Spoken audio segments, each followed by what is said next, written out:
When you go looking for strength, it's not like a game. This is what makes a champion. Those quick reactions and the reset. He's done it! Chris won!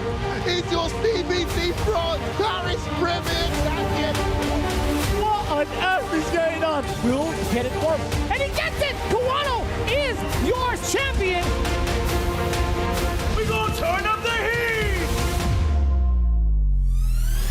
There's the finish! He punches his ticket all the way to Capcom Cup. He hasn't dropped a single game! Absolutely flawless! Round.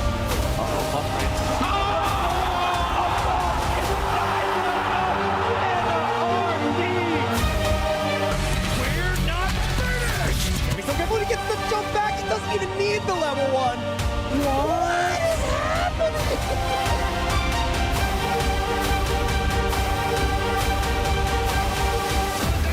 Oh my god!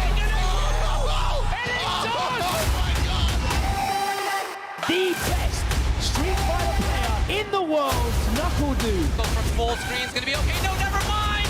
It's Mena RD.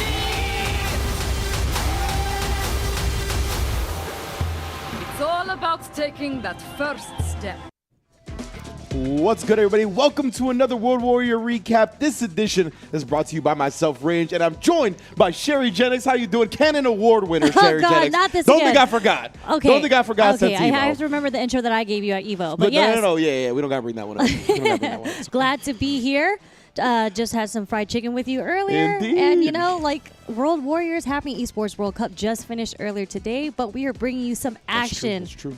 about the Capcom Pro Tour. We crowned Xiao Hai as the EWC champion, but yes, the Street Fighter don't stop. Even with a major tournament like that taking place, World Warriors, as Sherry mentioned, are taking place all across the globe. And if you just joined the World Warrior for the first time or tuning in for the first time, we're actually going to take you through grand finals of 3 of the World Warrior events that took place throughout the week. And then me and Sherry have the pleasure of commentating over the top 8 of Brazil taking place later. But what are our 3 events, our 3 other regions that we're going to be going over first, Sherry? Yep, so we are going to be looking at the grand finals of Central America West, Mexico, and France, Monaco. Ooh, let's go.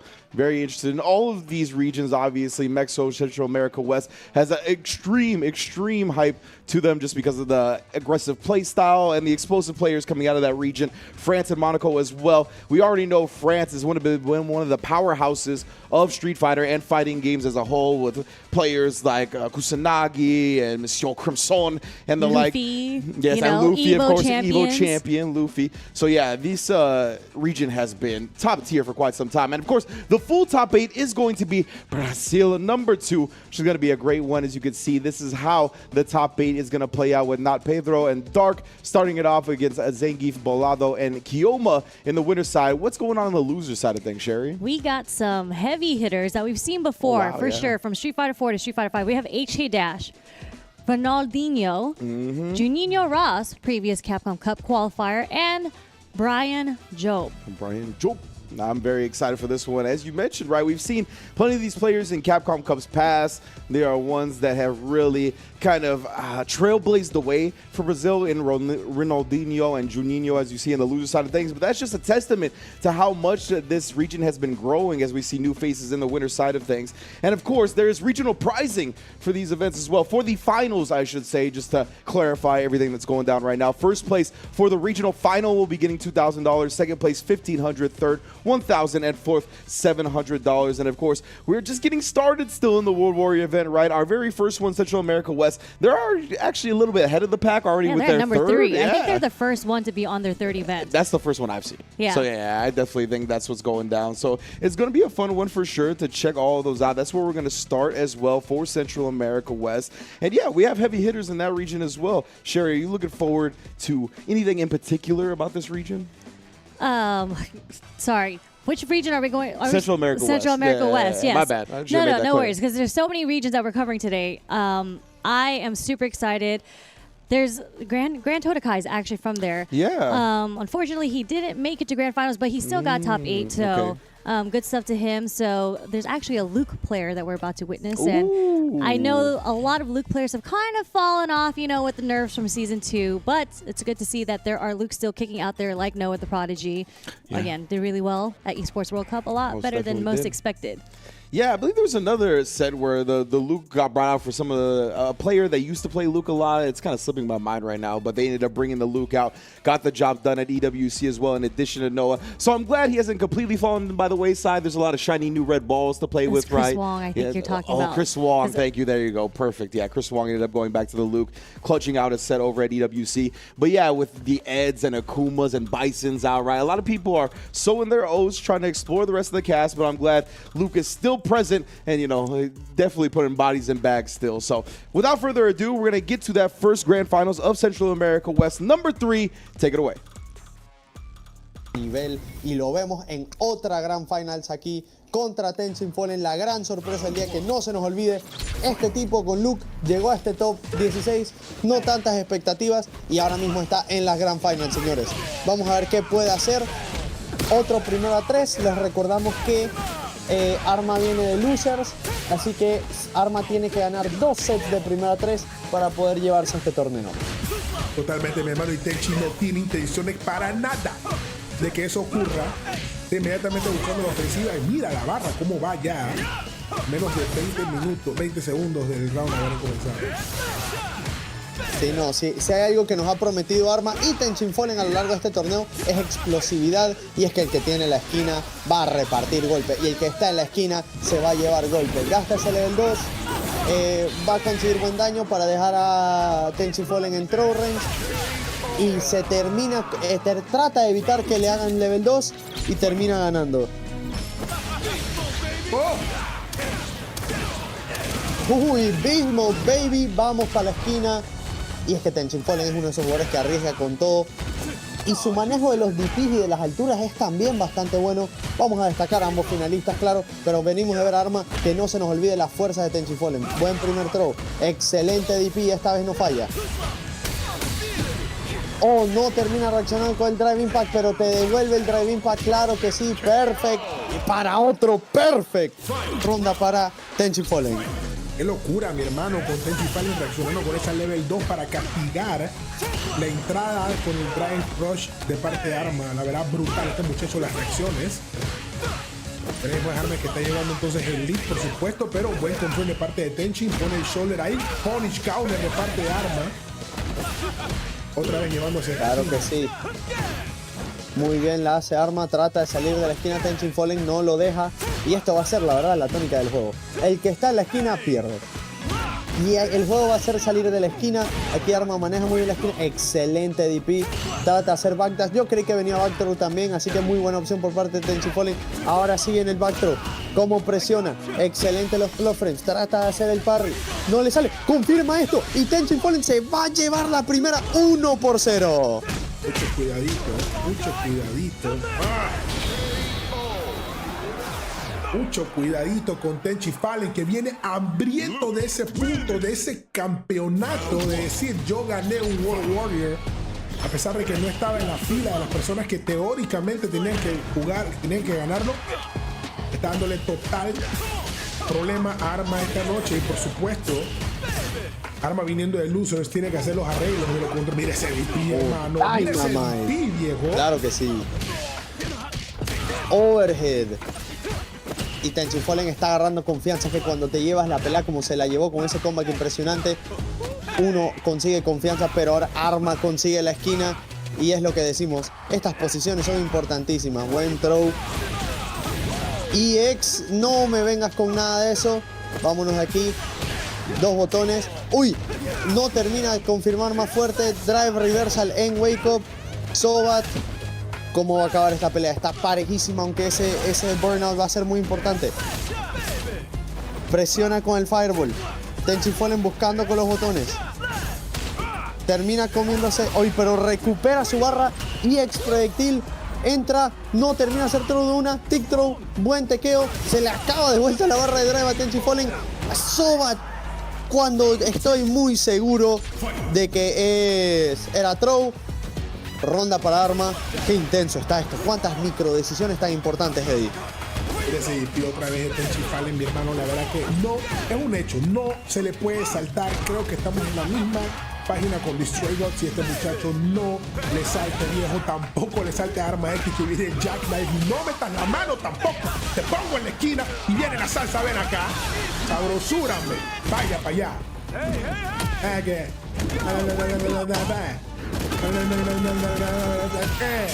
Allá para allá, bailar reggae, hombre, coja la esquina y no, señor, te puse veiteado, señores. No, señor, hombre, que para dónde vas, ¿qué? ¿Level 3 de qué? Ah, porque pensaste que te iba a tirar la demencia y la vaina y no te voy a tirar nada, hombre, coge. Vaya a la casa. Fíjense en algo bueno y regrese, porque ese del level 3 no fue una buena decisión y termina castigándola 1 por 1 y vamos a ver cómo se recupera Tenchin Fallen y este look que descalzo está en el Coliseo de Marisa. Ahí lo tira ahora a la esquina al señor. Hoy Arma, qué buen meeting, no creyó. Puede haber sido mejor. Hoy qué buen Java Drive Rush. Termina confirmando, mantiene la posición. Plus frames, primer throw. Digo primero porque no creo que sea el último, pero sí, no está agarrando tanto. Bueno, ahora sí agarra la segunda vez. Solo le dio para el side switch. Pero vamos a estar en burnout, puede abusar. ¡Wow! ¡Wow! ¡Cuánta confianza para interrumpir! A ese flash knuckle, hermano. O sea, le hizo toda esta secuencia fue increíble, Eddie. Toda esta secuencia fue increíble, ¡Wow! Desde el jump in, de que ambos podían ganarse con super, no decidieron tirar los supers. El trade perfecto para Tenchi Fallen, la verdad, del Drive Impact, que le termina salvando la vida, se lleva la ronda. Vamos a ver cómo sigue sobreviviendo en su breakout performance. Hoy en el World Warrior 3, excelente conversión, no tira el perfect, se equivoca. Level 3, Arma quiere recuperar algo de barra. Otra vez el daño sabroso ahí, pero mucho cuidado. Tenchi Fallen con level 3 puede remontar. Tiene que tirar los fireballs con mucho cuidado. Bien de parte de Arma, primer throw. ¡Oh, no! Buen parry. Burnout para Tenchi Fallen. Se pone en burnout Arma para conseguir la ronda. Claro que sí. KO. Y esto puede ser importantísimo. 1 por 1. Vamos a ver cómo termina la situación.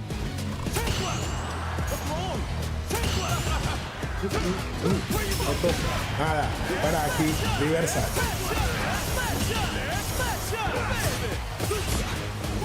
Uf, cómo le hace check. Y ese DP otra vez, hermano. Yo creo que este muchacho tiene un botón de DP. Mira, Error. Era parry, muy seguro de hermano. un error. Era parry. Creo que iba a castigar el Drive Rush otra vez. Era parry, hermano. Más se quedó tranquilo ahí y ahora. No tiene para matar, pero sigue el daño y la presión fuerte. Uy, buen jab, buen drive reversal.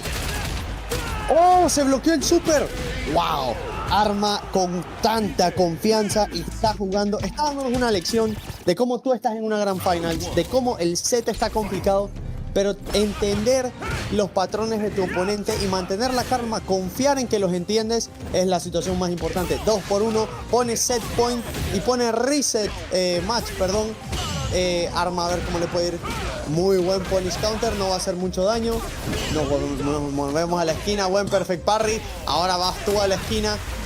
Qué parejo está este set, Eddie. Mucho cuidado con ese reset, hermano. Arma on fire. Quiere su reset y de nuevo el DP en la frame y de nuevo otra. ¡Wow!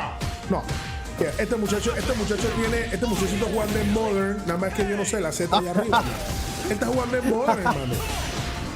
¡Qué locura! Hoy sale de la esquina, pero sale de mala forma.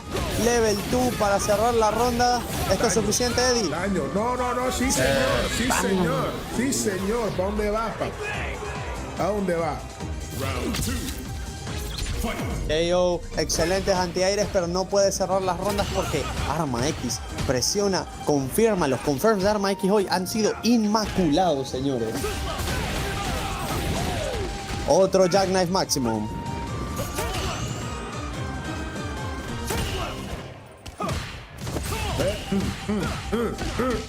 Ahí está, bien, buen Muy connect. buen confirm con el level 2, con el OD, buen throw. Esta parece la ronda de Tenchin Fallen, pero podemos decir eso de cualquier ronda que luego Arma hace algo de esto. Burnout, y ahora, ¿cómo va a sacar esto Tenchin Fallen? Decidir por el driving para para rápido. reaccionar con la level 2. Ese era el momento para reaccionar, tenía que tirar algo.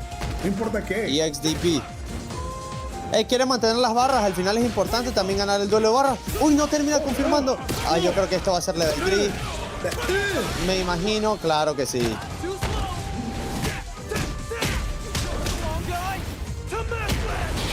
Y Tenchin Fallen quiere asegurar que va a ganar en un set, y es muy importante el aspecto mental a la hora de perder uno, el reset, cómo uno respira, cómo uno ajusta, y con un jugador que tiene mucho momentum como lo es Arma, dropea el perfect nuevamente. No puedes arriesgarte a que consiga más velocidad y que se sienta más cómodo. Level 2 de Arma. Arma le está dando de tú a tú a Tenchin Fallen, y están jugando a un nivel. Uy, trata de no ponerse en burnout. Igual se pone en burnout después de comerse el EX. No vas a salir de ahí. Claro que sí, jaque mate, y esto puede ser el set. Esto puede ser el set. Oh, construye el level 2. No creí que le fuera a dar. Claro que sí. Ping. Set número 2 de Grand Finals. ¿Qué va? Este muchacho Tenchin Fallen construyó la level 2 porque sabía que la level 1 no iba a ser suficiente, y dice, voy a dar el combo largo para irnos hasta la level 2.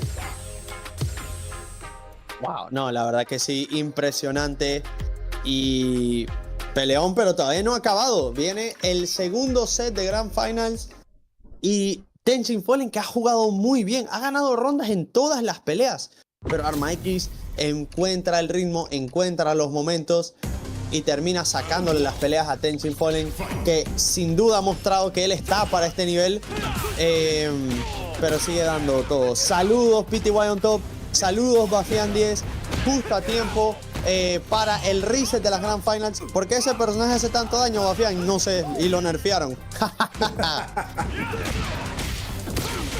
Uy, pero qué buen jump in. Vamos a ver ahora sí daño de Luke. Excelente combo.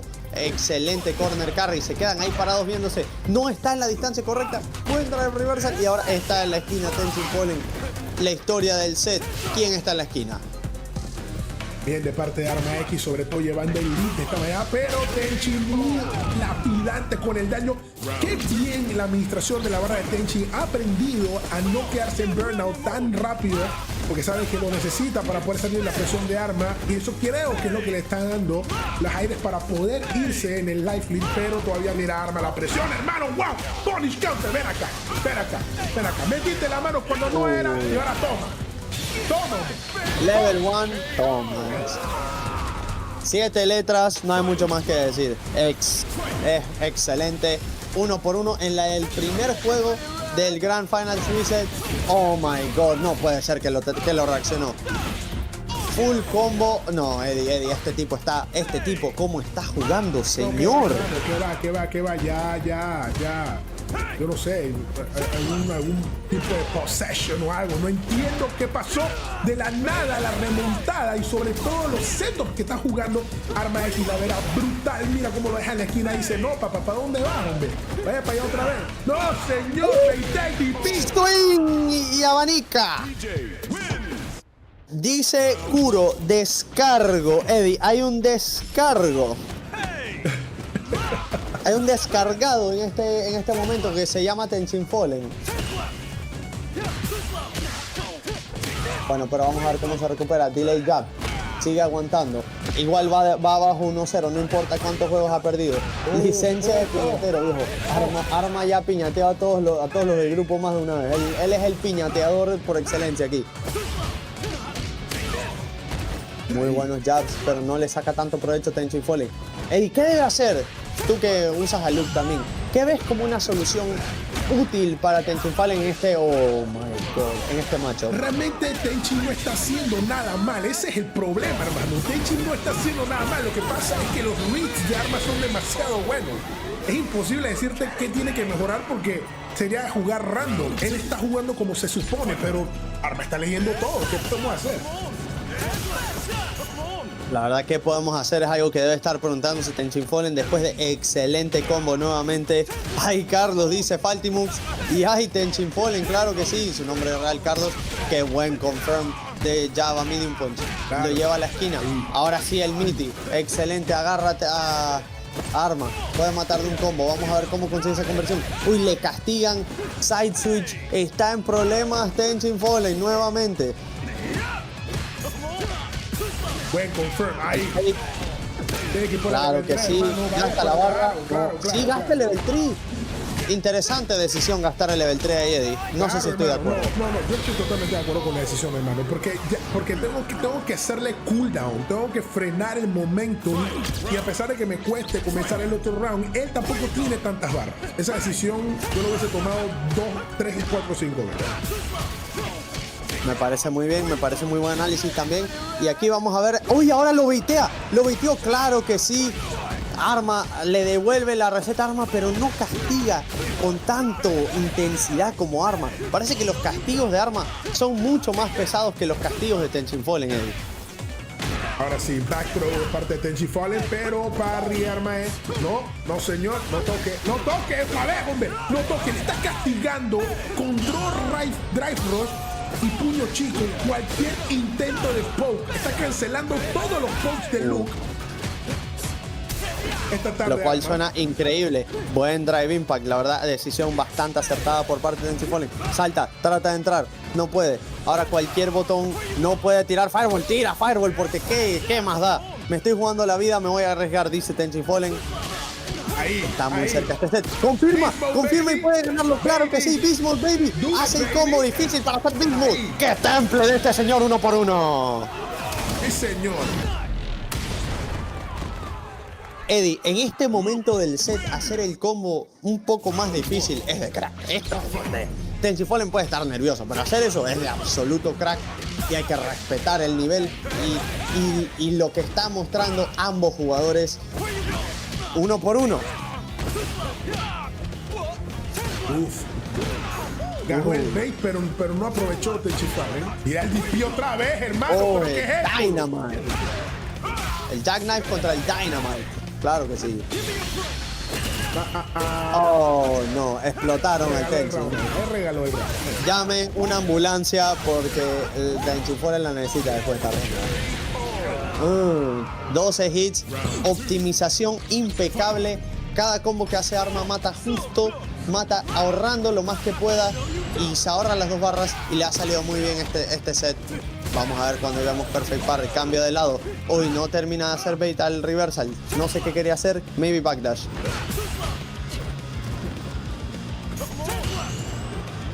Qué cerrado está este set, Eddie. Me busco una cabra, hermano. Ahí el DP. Pensé que venía de parte de Tenchi. No castiga el target. ¿Qué pasó? Oh, ven acá. Intenta castigar con ya. A ver si se castiga con medium punch. Qué horror. Vaya, mira cómo baja esa barra, hermano. Absurdo el daño y el burnout en la esquina. Casi nada que hacer. Y DJ solamente va tranquilo, lay back. Vamos a lanzar Air Slasher hasta que te canses, salte y ¡wow! ¡Uy! ¡Oh, trade! ¡Qué desafortunado trade! Qué horror todo acá. Estoy de acuerdo contigo, porque tú le metías medium punch y ya la gente debió haber aprendido. Pero bueno, las cosas pasan, en los nervios pasan. Tenchin Fallen se pone abajo 2 por 1. Vamos a ver que está atacando con mucho ritmo. Ahora Arma le voltea la tortilla. Vamos a ver cómo termina esto. Oh, Stone Drive Impact. Vaya el combo, Arma. Se queda ahí quieto. ¿Qué le pasó?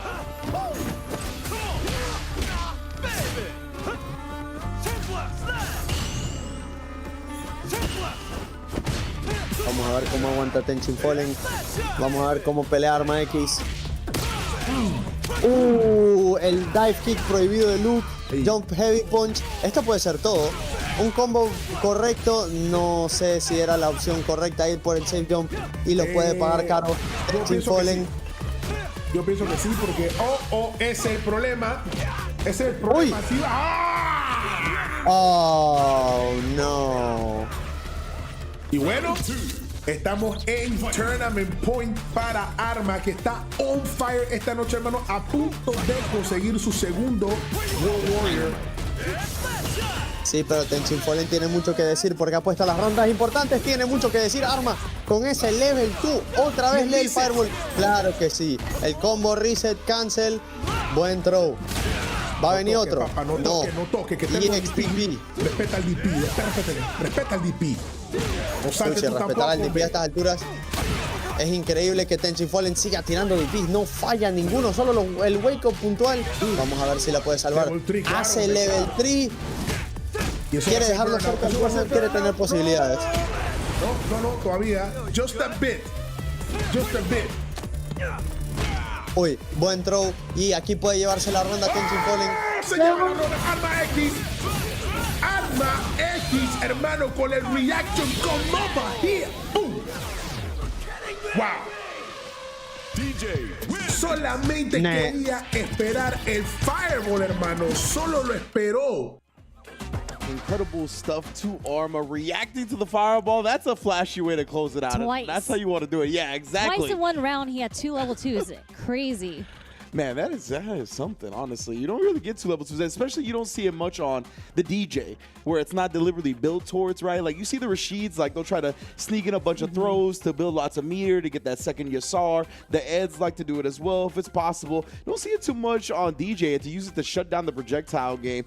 Hey, if you ain't gonna learn once, I'm gonna teach you again. Exactly. Don't test my reactions. He did it in the beginning, and he did it to close out the round and for the reset, because what's crazy is that Arma actually lost to Tenchi in winners finals. Wow, so yeah. this is the run back in grand finals, and then Arma was able to reset it and then just take the whole thing. Indeed, and we saw Grand Total guy who you mentioned got 3rd place. Destroy Gods, which is a really good player from this region as well. Guile player got 4th place. Doomsnake got 5th place.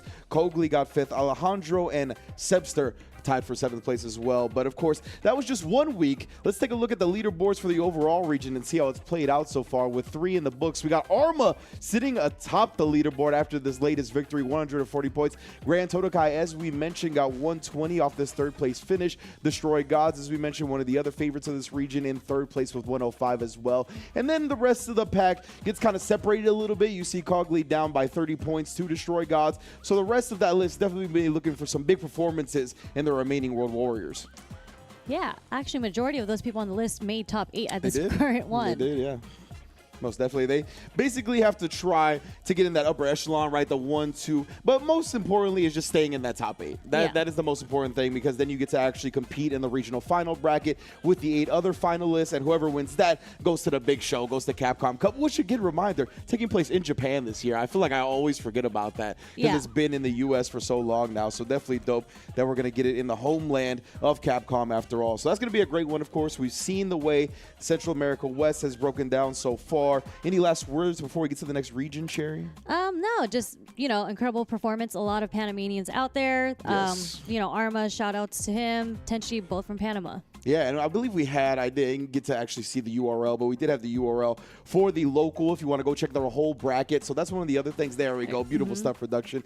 Twitch.tv/Panama Fighters League. That's where you're going to be able to catch the entirety of the World Warrior brackets, not only the 3rd, but if you want to go back and check the old ones, you're looking for anticipation of the new ones and want to watch them live, support your favorite players, that is the place to do so, of course.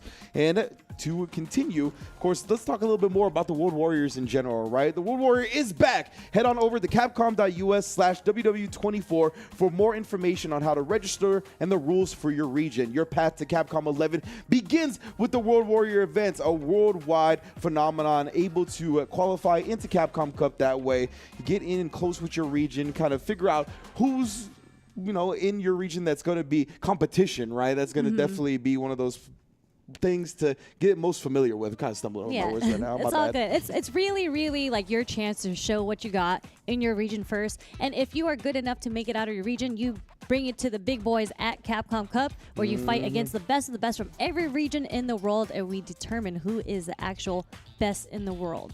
Thank you, Sherry. Exactly what I was trying to say. You're looking at I have my back right there. But of course, while I get myself together, we're going to allow a quick little break before we get to the next region. So don't go anywhere. We'll be right back with the Mexico Grand Finals before you know it.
Welcome back, everybody, to the World Warrior Recap with myself, Ringe, and Sherry Jennings. We've already covered Central America West, number 3.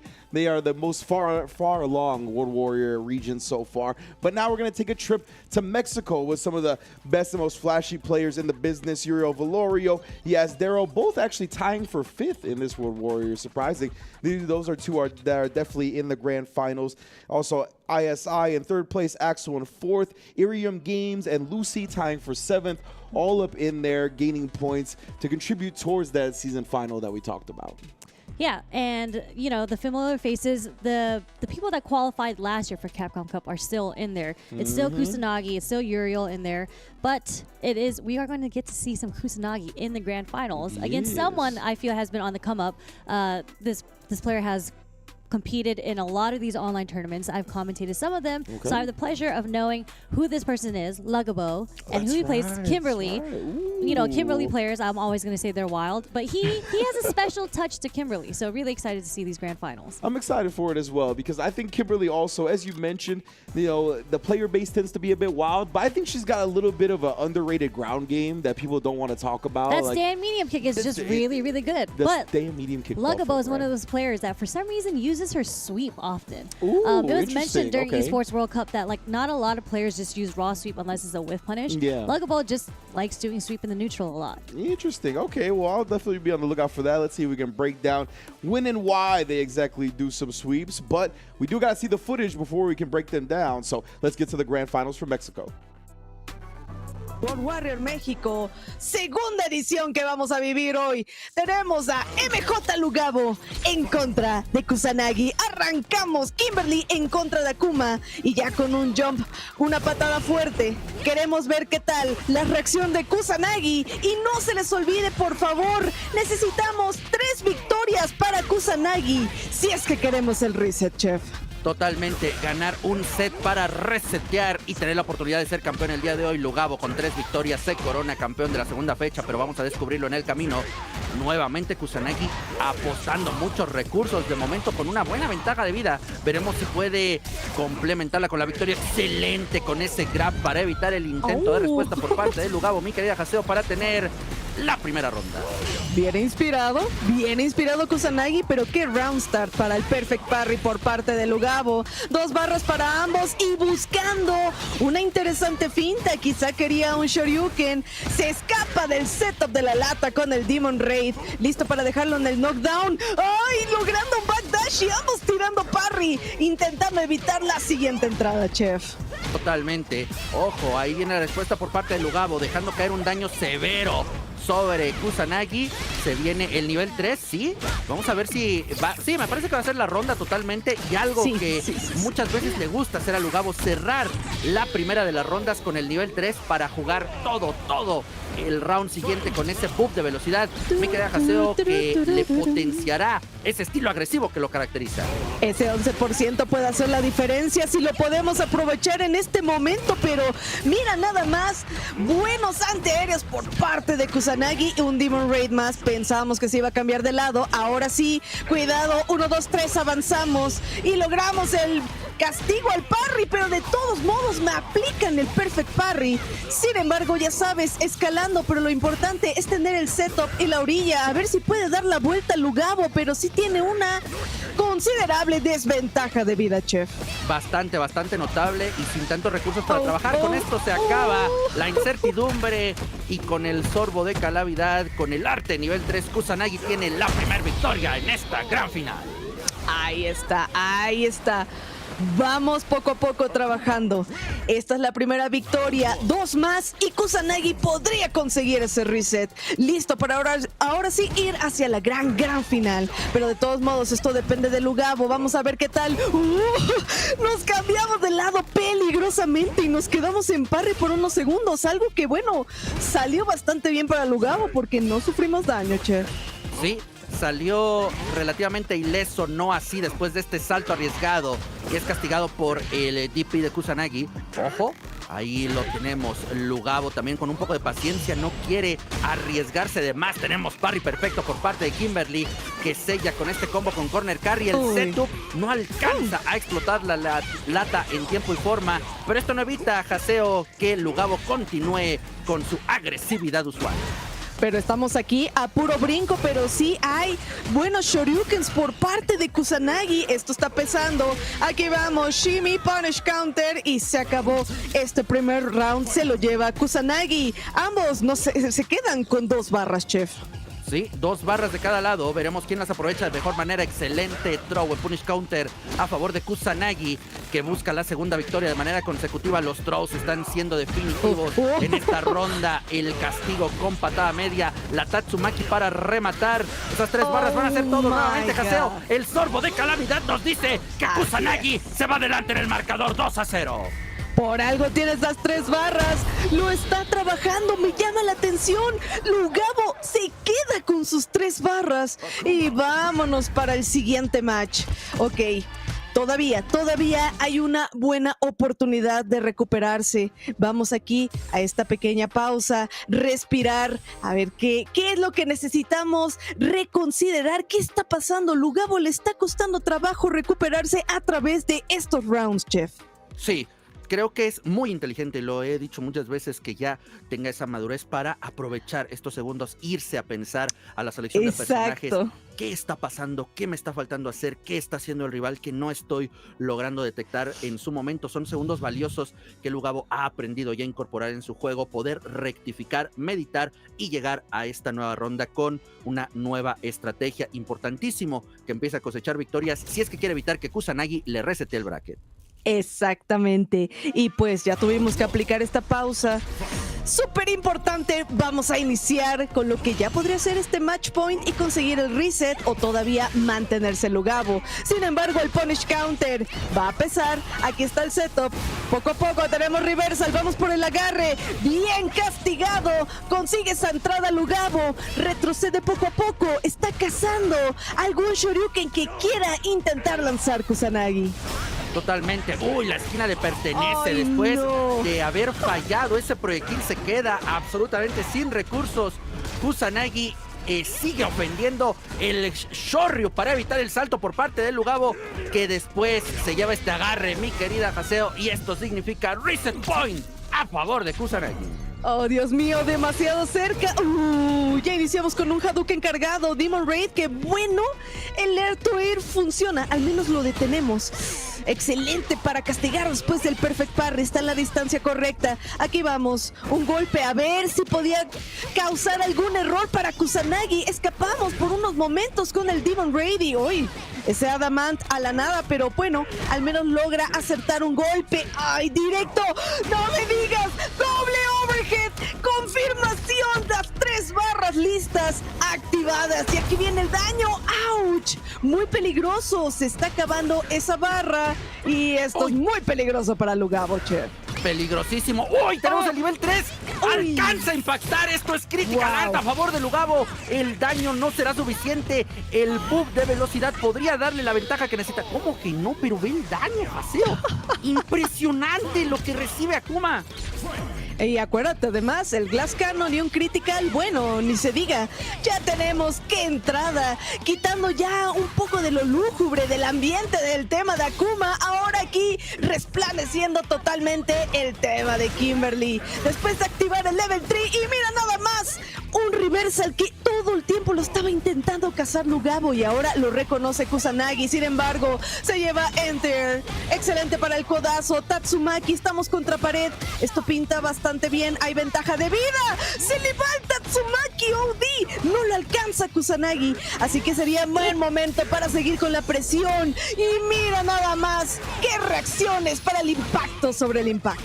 Espectacular reflejo por parte de Lugabo para conseguir una valiosísima victoria. Le sirvió enfriar a su oponente, le sirvió esos segundos para ralentizar el ritmo de la pelea y regresar con bríos renovados para poner esta victoria y dejar el 2-1. Kusanagi tendrá que seguir peleando si es que quiere el reset.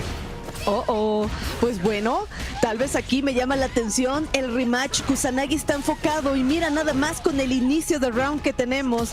Excelente para continuar con el Demon Raid. Uy, muy peligroso, casi le castigan ese parry. Excelente para enfrentar en ese momento el Sanku. Está listo con los brincos Lugabo. Buena presión, pero hay reversals que no hemos conseguido fintar correctamente, chef. Sí, uy, qué buen low profile por parte de Lugabo para esquivar el proyectil. La esquina le pertenece, aguantando estoicamente. Kusanagi responde con ese golpe débil, busca el setup. Uy, el agarre que va a doler, va a dejar herido a Lugabo, se arriesga con esa activación de nivel, mi querida Haseo, y esto es nuevamente reset point a favor de Kusanagi. Aquí estamos, este es el momento. Mira nada más cómo lo recibe. Buen antiaéreo, hay punish counter. Es el daño, de nuevo el Demon Raid en un agarre. ¡Qué presión! ¡Lo está sufriendo Lugabo! ¡Logra el wall splat! ¡Oh no! Aquí tenemos el knockdown. Intentamos ese parry, última opción. Hay 2 barras por Kusanagi.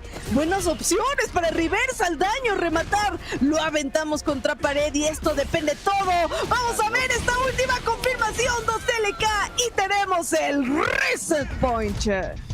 El primer objetivo de Kusanagi logrado, resetear el bracket, igualdad de condiciones para los dos jugadores.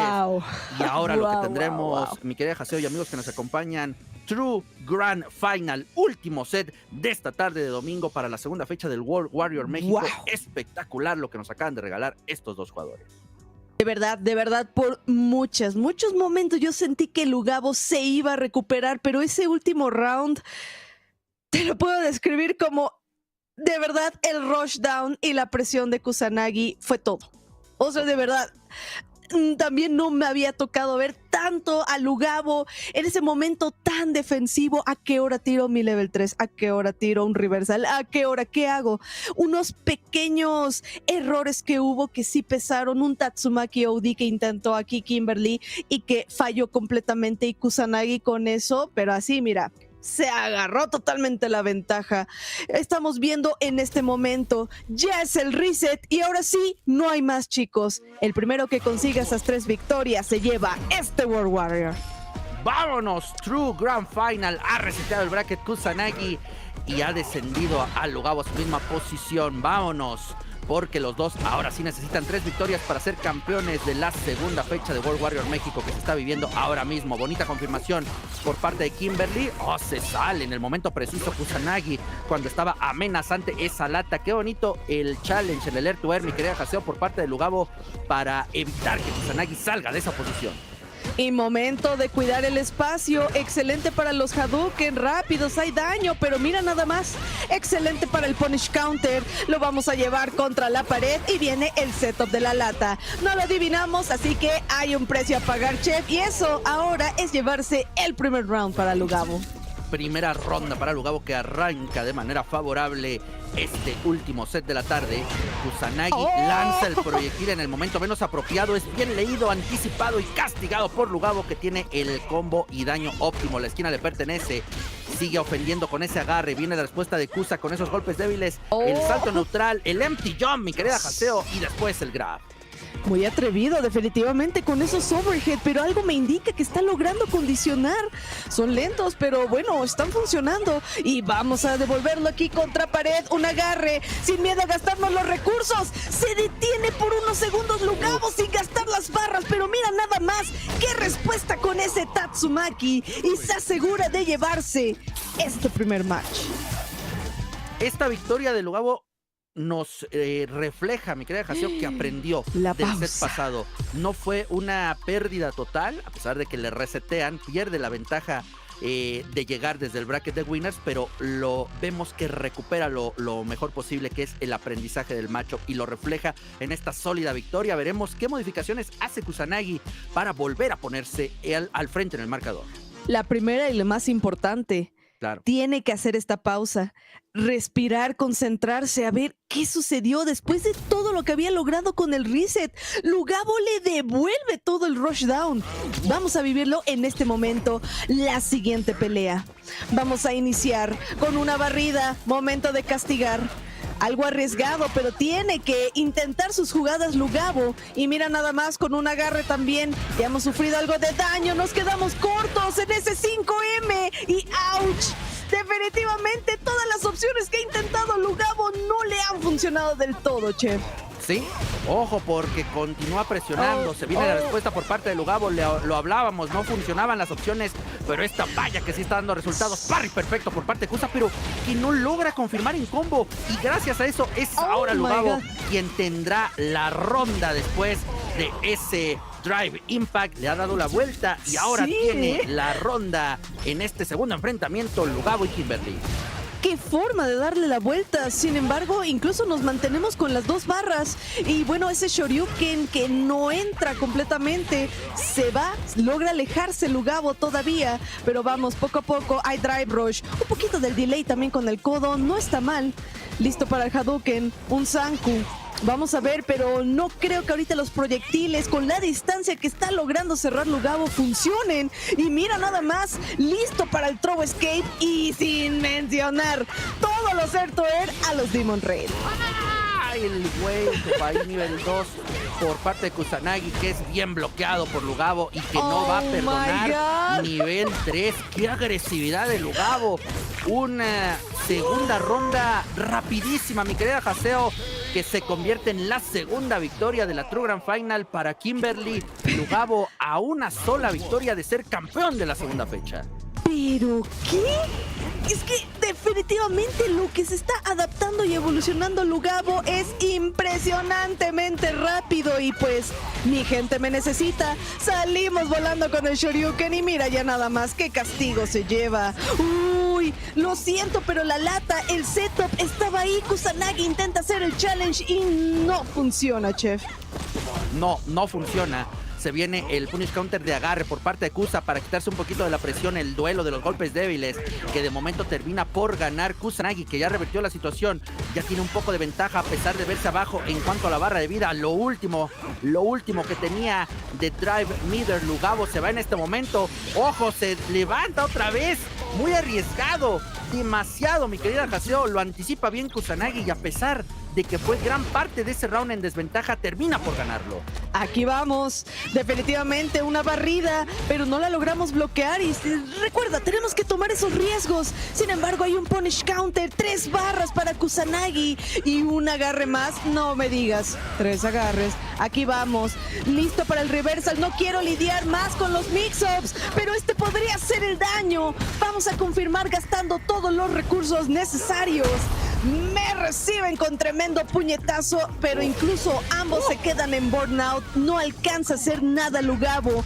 Cae ante el Adamant Flame y nos vamos para el siguiente match. Cuarto enfrentamiento, Kusanagi consigue una victoria más que necesaria para seguir buscando el campeonato el día de hoy y la mayor cantidad de puntos. Arranca fuerte Lugabo, todavía sin oportunidad de ofender al inicio de esta ronda, buscando la mejor opción, no se anima a saltar. Excelente ahí el drive rush y agarre por parte de Kusanagi, que está ya con una lectura de juego, mi querida Haseo, espectacular. Oh, ni se diga, y ya en un knockdown, listo para el parry, muy bien para aventarlo de nuevo contra pared, cuidado. Este whiff va a pesar a donde iba aquí Akuma y mira nada más, estamos casi consiguiendo el wall carry. Patada fuerte, nos quedamos en positivo, gasto de recursos, 2 barras, bien medido, optimizado. Esto era todo lo que estaba buscando Lugabo y suficiente para el KO, chef.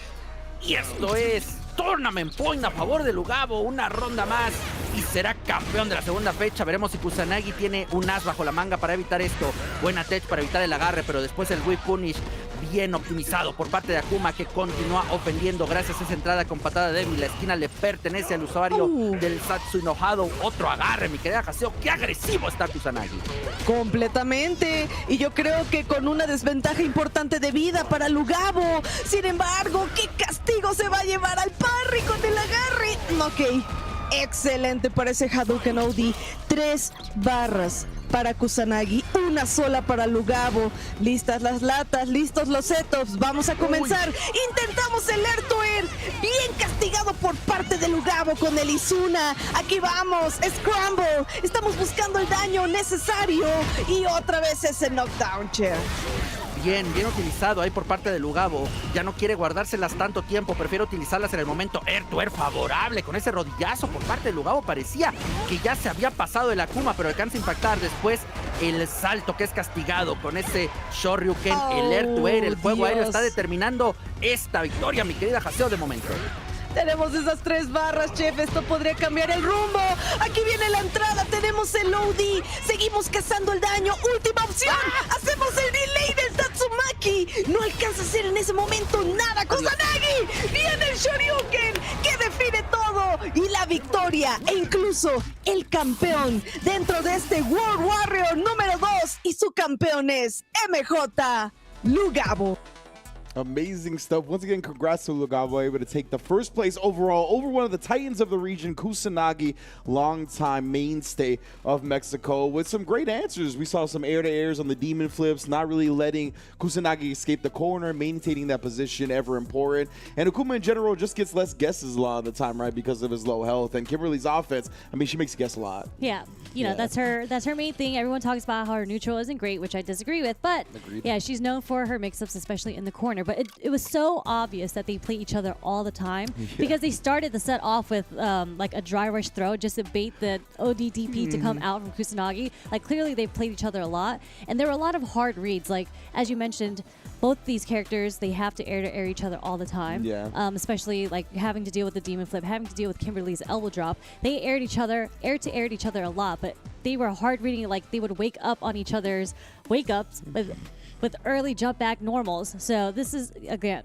clearly they play each other a lot. But I thought at first that Kusanagi was just going to come all the way back because he won the first set so convincingly in the reset. That 3-1 was like a sweep, but Lugabo like woke up. He's like, no, I'm not letting you take this from me, and hit him back with his own 3-1. Yeah, and you kind of hear that sometimes when players kind of play each other a lot, right? They'll like go on streaks. I think Punk and Big Bird have mentioned that before, that sometimes they'll go back and forth with the streaks and stuff like that. So you definitely saw that type of gameplay where one player was just able to kind of hone in on the other's rhythm, choices, and we really saw that get exploited. I like the elbow drop that you brought up. We saw that bait out multiple DPs where Kimberly was able to be safe and get the clean punish. But of course, let us check out the leaderboard for Mexico and see who's atop it now. It is going to be Lugabo sneaking into the first place with that big victory. 80 points overall. Uriel Velorio at second, who we talked about got fifth in this tournament here at Mexico number 3. Kusanagi, of course, in third place with 60. Lucy got 45. Lucy got seventh here at Mexico number 2. Liquid O at 40, who failed to make top 8 this time, so had a really great showing in that first World Warrior event. And then Gamma and Soul VNG, both all very close in terms of total points here at the bottom. And this is just the second one, so we still got a couple more to go. Those standings, they're so close to each other, everyone still pretty much has a chance. Yeah, even at the top of the leaderboard, right? You can't feel comfortable. There's some regions that we've already seen a couple of players be able to be like, okay, like it won't be that bad if I have a bad tournament in the future, right? I should still have my top 8 spot secured. Here, even now, at the top of the leaderboard, is going to be dangerous for the likes of the Uriel Velorios and the Lugabos if they end up having some bad tournaments in the future. But I don't expect them to. They're all on the rise, and they've been doing very, very well. So I've been looking forward to them. But of course, we do have one more region to get to. It's going to be France, Monaco, and we're going to be taking a look at that grand finals more closely after a quick break.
Welcome back once again to the World Warrior Recap Show with myself, Ringe, and Sherry Jennings holding it down so far. We've already taken a look at Central America West number 3, Mexico number 2.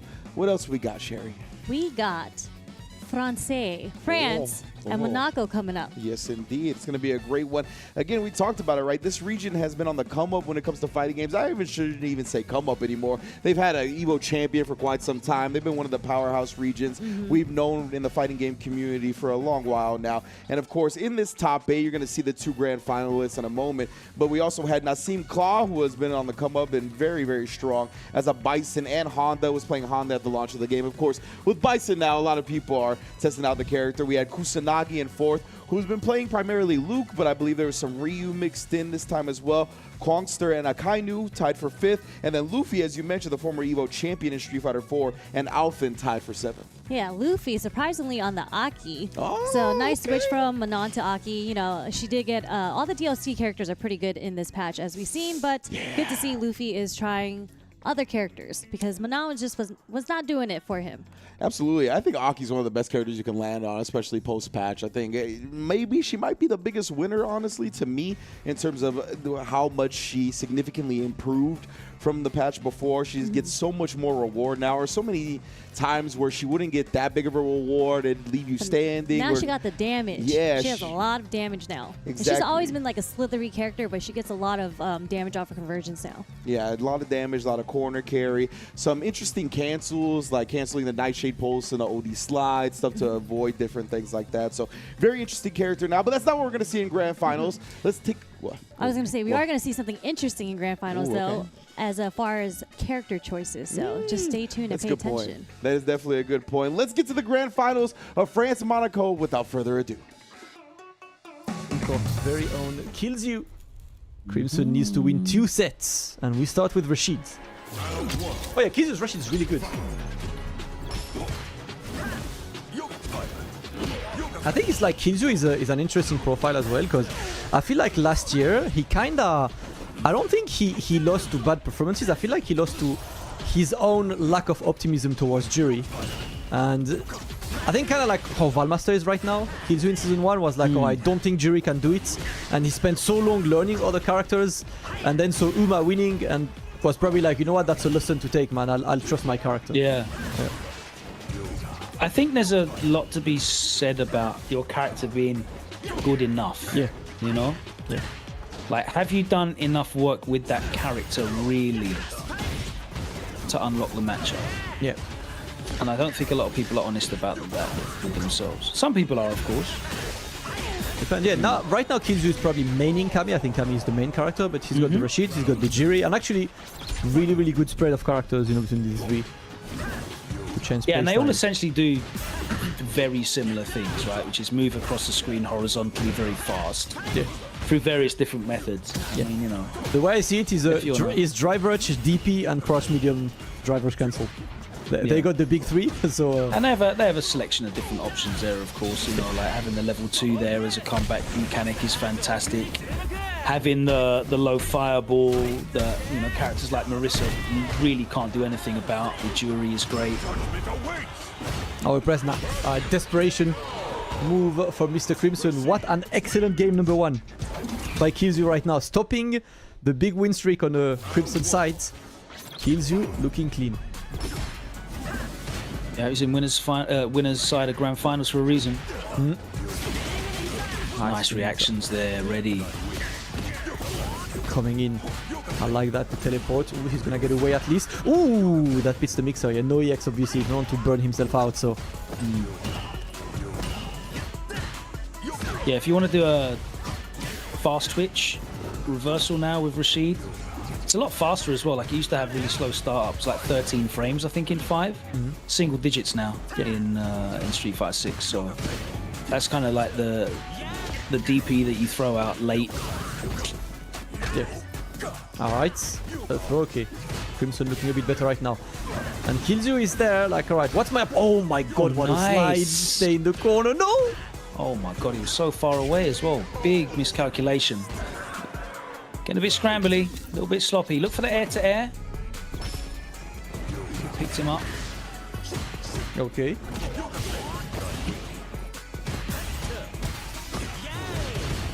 And now we go. Yeah, going to his conversion. Watch out, Crimson close to the burnout, but at least he gets away. Gets some drive gauge back. No anti-air possible in this situation, so forced to block. And Excelio, that movement was clean as hell and goes straight to level 3. That is going to burn Killzu out.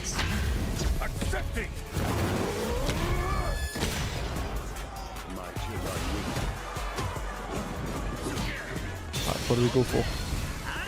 Level 3, stop playing, it's my turn. What are we doing? What are we doing? Okay. That's Rashid in burnout. Looks like he was just catching his breath. He was just chilling out. Oh, he's going to get another one, perhaps. I mean, if he's patient enough, but he needs to... needs to overcome Mr. Crimson's defense and the great challenge, the stand jab. Going to work in Crimson's favor. 1-1. Crimson making sure we get a clean match going on. I love how composed Crimson always is on defense. At all times. Yeah.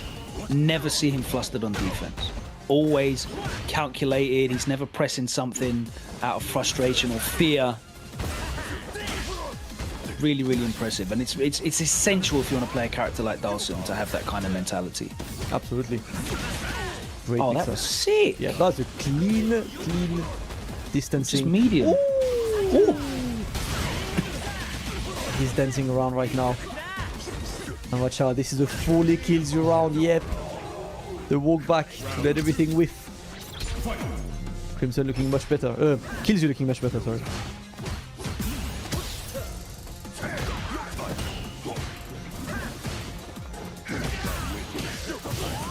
Alright.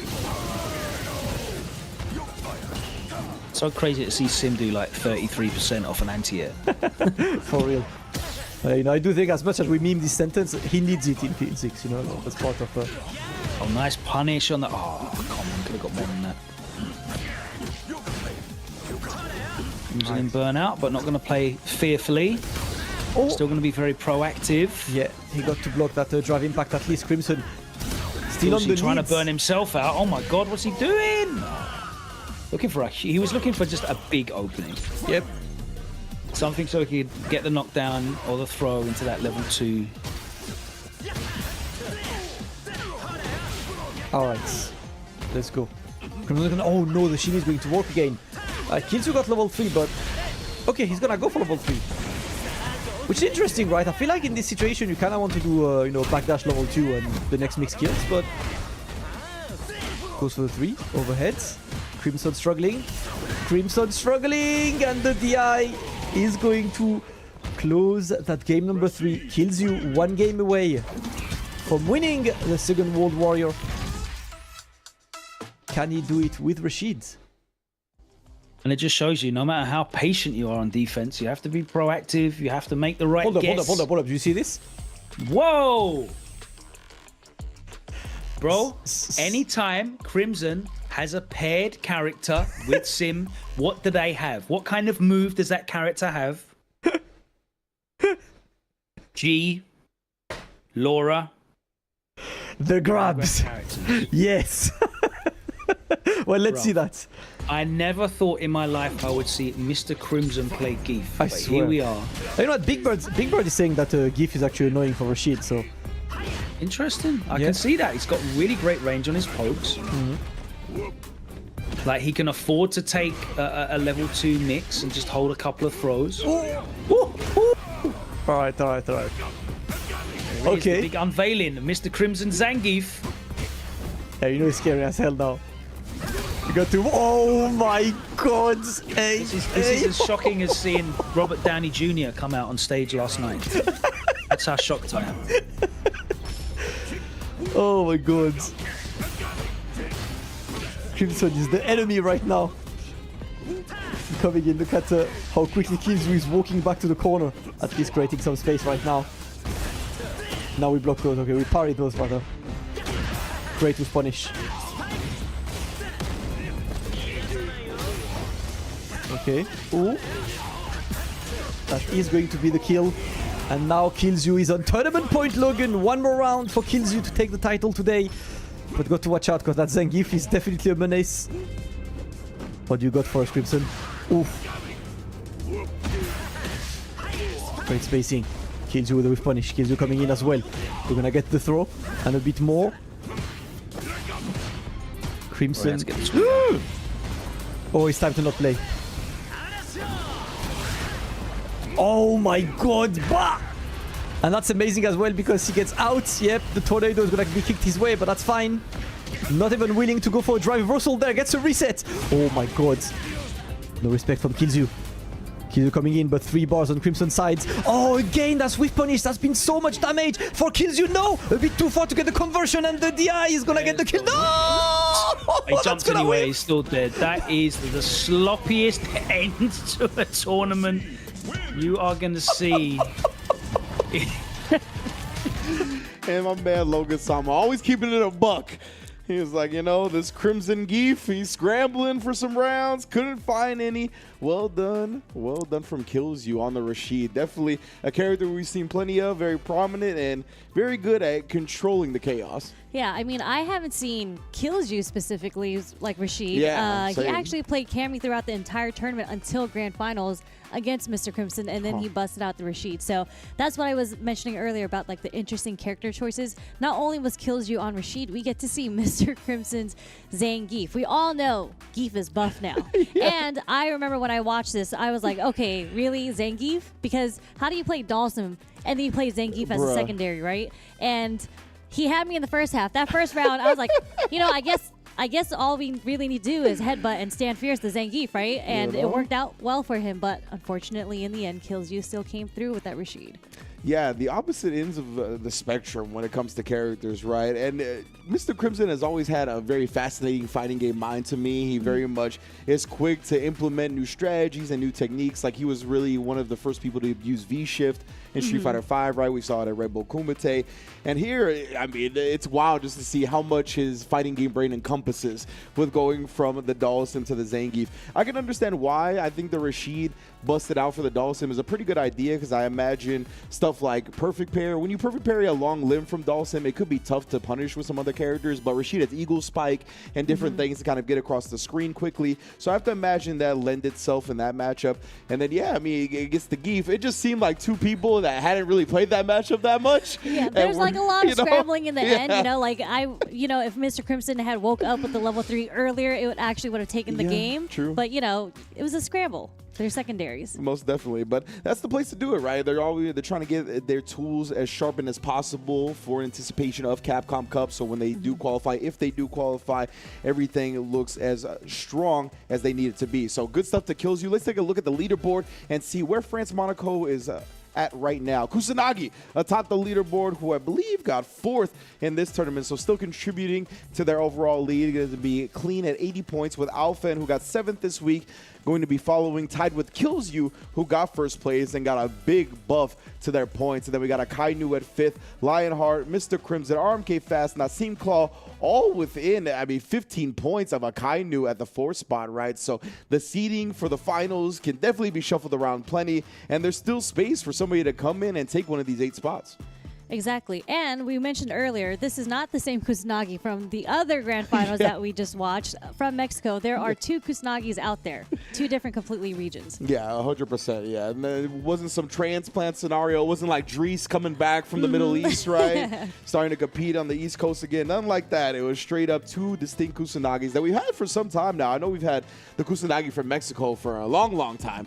And He's been playing for a long time. Yeah, for a long, long time. And I believe the French Kusanagi has been playing since he was very young as well. Like, so obviously coming to more prominence by the end of Street Fighter V and now the beginning of Street Fighter VI. But both of these fellas have been around the block. So big ups to, once again, Kills You taking the 1st place for France Monaco, as well as our Central America West number 3 winners, our Mexico number 2 winners, and top 8 participants as well. But now we're going to take a quick break and get into it when we get back. The Brazil top 8 for World Warrior number 2. Don't go anywhere.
What's good, everybody? Welcome back to the World Warrior Recap stream. We have seen the grand finals of Central America West number 3, Mexico number 2, and France Monaco number 2. All of those star-studded, very action-packed grand finals. And again, you can check out the full top 8s on the various local streams like Reversal GG for France Monaco and the various other ones that we showed off today.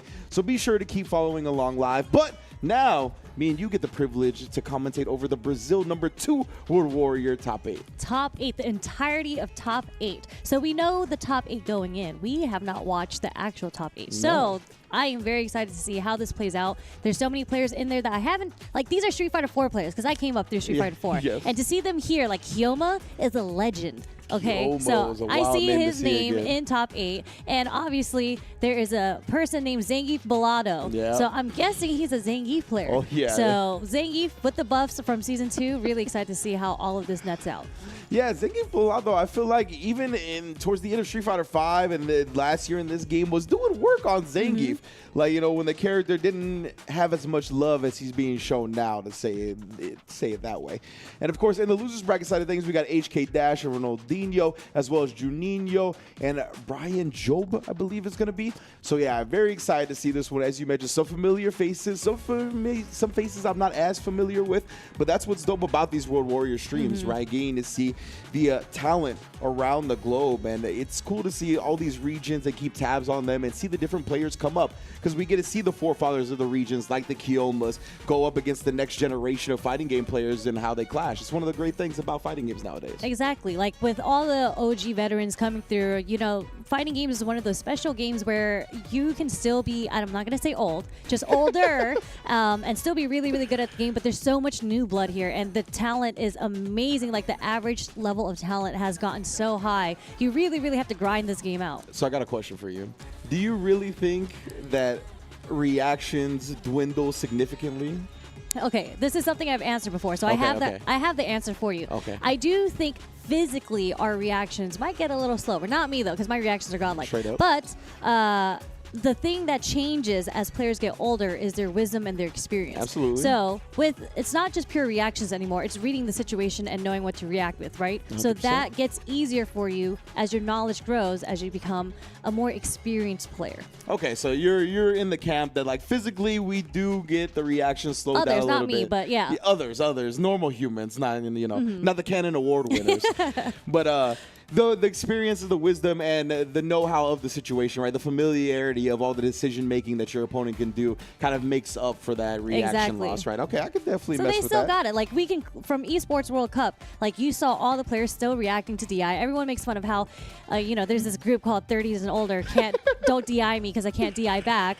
That's not the case, clearly, with these top-level players. It's true. I remember, I think they were, like, driving the old man test against Momochi at top 8 at EVO, and he ended up passing that. He replied to a couple of DIs. We saw Xiao Hai be like, people want to call me old, don't think I can win anymore. Exactly. Just win DWC. He's only 35. Come on, guys. Yeah. Really? 35? So most definitely, a lot of these players are in the prime of their fighting game lives. Let's get into the first winner semifinal side of things for the Brazil top 8. I want to see, I think Kyoma's going to be on the second half of them. So we're going to start with Not Pedro and Dark817.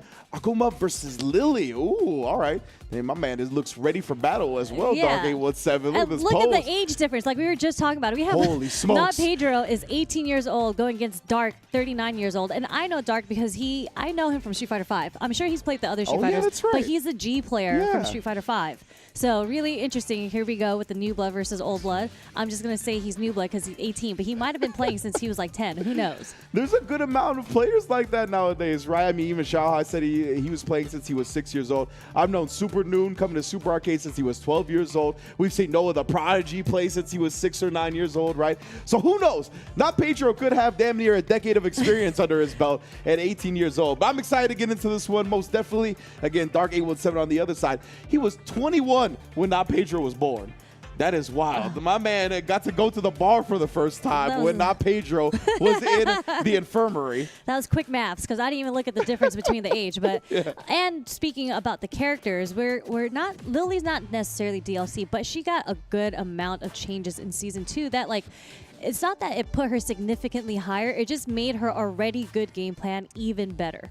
Yeah, exactly. I think when it comes to these characters like Lily, their position on the tier list didn't change much, but they do have a better overall time. Like the quality of life stuff definitely improved quite a bit. Lily's another one of those characters, right, that got conversions and rewards that she didn't get before, and now the rewards that she did get before, they've kind of turned into bigger rewards, better corner carry, better advantage on knockdowns, stuff like that. So definitely something to look out for. And of course, the universal changes like wake up, drive reversal, and the longer duration of parry really benefits characters like Lily who have a command grab, the wider hurt box on the parry as well, right? So it makes it easier to scoop people up with that command grab and get a punish counter. Yeah, like that character, Lily, already was very, very against projectiles, especially when she was able to get the wind stocks. But now she's able to get super damage off of it now. So really, really good buffs on her. And Akuma, what do we really need to say? Like, sure, he's a glass cannon. Everybody talks about how low his health is, and that's how they kind of even things out for him as a character. But that is an incredibly strong character, and definitely, I think, unarguably, the best Shoto character. Definitely. I'm excited to get into this one. Most definitely. Hopefully, we start this matchup soon. Not Pedro and Dark 817. Let's get into it. And yeah, as you mentioned, Akuma, when it comes to the best Shoto, to me, like arguing the worst Shoto is like arguing the poorest billionaire. I've mentioned this a couple of times. I think all three of them are quite strong. But yeah, Akuma definitely has a plenty case to be thought of as overall #1 Shoto. Yeah, and I think this is going to be really interesting because, again, mentioning earlier, Lily is anti-projectile. So Akuma, a lot of Akuma's, even the air fireball games, the spiral goes through air fireball. Yeah, precisely. And the Akumas love using Fireball, as we see here. So fast. Honestly, got some of the lowest recovery for a motion Fireball in Street Fighter 6. So they very much are happy to press it. So as the Lily player, you got to watch out for a nice little hezzy on that drive rush right there. Kind of blew up the fuzzy timing defensively of Dark. And not Pedro utilizing Demon Flip. So, no, not bro. the drop DP. And that's one of the things you can't afford as Akuma, right? The lower health, the 9K. You cannot afford to drop anything, put yourself in punish counter state. Drive reversal, I mean, that gets you out of dodge, but so low on the drive meter, it's still scary. Landing right on the fireball, just one more guess for both, and held the charge a little too long there. Yeah, and they'll try to do something after the charge, right, as you mentioned. Just since they were holding it for so long, did not have any freedom to do so. Wow. Just pop it off with a super as they get whip punished in the footsies. But Dark not committing to anything after. I mean, Lily players do be pressing some buttons out there, so I understand that super read. And it's still early in the game. This is literally just the first match. You just have to establish to the other player, let them know that you are willing to do a super between block strings. Yeah, I'm not mad at it whatsoever. Definitely caught me off guard. Nice low as well off the Demon Flip, plus frames, especially in Burnout, my goodness. Lily's going to have to take all that pressure. Into the stun. Dark not choosing to spin the meter, or maybe just didn't react in time to the DI. Either way, not Pedro making the most of it here. He's even going to spin the level 2 to put Dark on life support. Our little... Oh, nice drive reversal. Didn't want to get in that situation. Oh! No, bro! He knew. Oh, he was like, you thought you were going to anti-air me? So I'm sharing something to know about me. That is the thing that will tilt me the most. Out of any other thing that could happen to me in fighting games. That you made the right defensive read and you got punished for it? That's his third strike treat. And specifically that. Like, I anti-air you and you beat my anti-air with some reversal super or some nonsense like that. Oh my lordy lord. Don't anti-air then. Right? That's the solution. Right? That's like one of the first things I learned about fighting is you must anti-air.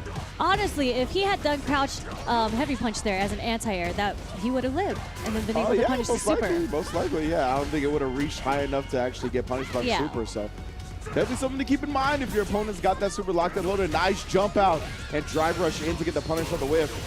And that is going to burn Dark out. Does it happen again? Again! I would literally quit, I think. But you know what? He doesn't have to worry about it anymore because Dark no longer has meter and they're both burnt out. Yeah, very true, very true. And now you get to bully up in the corner here, even using that Tonga combo.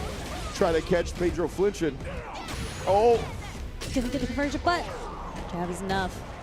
Man, oh man. Lost for words. I would Honestly, be so upset. I would have been first. I would have been upset off the first interaction. The second time, you know what? I could have taken that super. It was worth. We got Not Pedro already in the corner here. Got to make the most of it now when you don't got to worry about that jump in super at this point. Meaty stand, medium kick as well, allowing the link all the way through to level 1, trying to finish the job. Will do with the jab afterwards. To get the perfect, too. Yeah, you can tell now Pedro immediately wants to like erase what happened last game because they're using the bar right there. It wasn't even going to kill, but they were like, I need to get as much damage as possible. But that's also what you need to do against Lily in the matchup. Although drive reversal is in the game now, she's still one of those characters without a good reversal. So if you have her in the corner, you are trying to apply as much pressure as you can to make sure she can't really get her neutral's really good. Yeah, and agreed. Again, she negates the projectile game against the Shoto. So you just don't want to be back in the neutral with her. You want to be on the offense. And now Pedro risking the level 1 right there. It looked like he was close to being burnt out if he did ODDP. So maybe just trying to hold on to the drive meter, but it did cost him a whole meter, and they actually perfected each other. Exactly. In the They're first both round. starting. They're in game point, both with perfects on their end. You see here, carry not grabbed up. Drive reversal is punished this time. Well done. A little too late on that drive reversal there. Oh no. Level 2 confirmed. And there's that buff. Level 1. Oh, was it going to happen again? Yeah, I hesitated know. for a second. I had to look down at the meter, and I was like, is Dark going to do the super again? I was like, not like this, bro. A little low on the drive meter from Dark there. One more block. Oh, Oh, that nice was whip punish. punish. No, it's not Pedro. Got clipped. Trying to escape this close quarters combat that Lily was putting him through. Nice job from Dark, though. Already up 2-0. Oh, we got to switch character. You know, sometimes you want to survive one more combo than you would otherwise. It's true. And I do feel like a lot of Luke players did switch to Akuma. We see this from Not Pedro. We saw it from Chris Wong. But There's plenty, honestly. it's not like Luke is a bad character. Let's not get that mixed up, guys. Luke is still a very, very good character. It's just Akuma kind of does what Luke did already, just a bit better, with more damage now. Yeah, definitely. They can still scratch that crouch medium punch fiend itch, you know, with Akuma. There's so. that crouch strong. And of course with Luke, yeah, that's where they established it. That's where they got addicted to it in the first place. Was the Luke play. Right now, though, Dark is still doing a good job, but Pedro Nice calls punish. out the stock. That's a new buff for Luke from Season 2. Meaty shoulders. You get the plus frames on that bad boy. Again, though, Dark has used this OD meter a couple of times. Try to sneak in some win stocks. Now Pedro going to nullify that with a drive reversal. Both players playing very slow. Not wanting to overexert, overextend. Nice perfect parry. No free block strings into the Wind Spire. Tried to delay, but actually gets back thrown into the corner. But doesn't matter. Pedro's able to fight his way out, or not Pedro. Yeah, Dark would have had. Dark would have had to commit basically to an immediate button off the drive rush. Not Pedro, confident in waking up with something. Anti-air while trade. Trade but no conversion, something that Lily gets, which I don't understand. But you know what? Why not? Yeah, some of the anti-air rewards definitely be, you know, rubbing me the wrong way. I'm like, yo, there's a lot of damage being had here for this. I only say this because I was floored by Luke's jump fears. So, you know, it's not supposed to lose to anything. But nowadays, it trades with Lily's anti-air fears, and she gets a follow-up from the trade. You're like, this is new. People get rewards for anti-airing? Not when I used to have old jump age. And there's the charged heavy knuckles are going to come out a lot now from Not Pedro because he is sitting on the level 3. So if you're not going to punish my actual heavy knuckle, then he is going to cancel the level 3 if you try to DI it. But doesn't even get a chance to because Dark spends all his meter just to close out this round and move on to the final round of the set. It's match point actually for Dark. Very understandable, right? Spin the meter, give yourself a whole nother round to make decisions in. Of course, Not Pedro's got to feel decent about it as well. So he has a big resource advantage going into this one. Nice block on the overhead. Dark playing very safe so far. Just blocking it out, even taking the throw after the blocked overhead. Since this is match point for Dark, Not Pedro's going to have to play a bit more aggressive, a bit more wild to get some points on the board. Indeed, right? Trying to make something happen. We haven't seen too many raw drive rushes on the ground. We mainly see jump if we're going to go for that. Tries a drive rush cancel here. This time, Dark does press in the scramble afterwards. What a perfect parry on the flash knuckle. Goes into the super. Heavily scaled beforehand, so it's not going to quite kill. Oh, wow. It actually completely whiffed. It's going to spend all the meter, the critical art, just to get some damage and try to get some momentum back from the situation. Yeah, close to burnout, also above the 3-bar threshold, so he get a driver's cancel of his own without burning out, as you see here. Goes for the throw instead, though. And Dark gonna burn himself out with the driver reversal and wake up.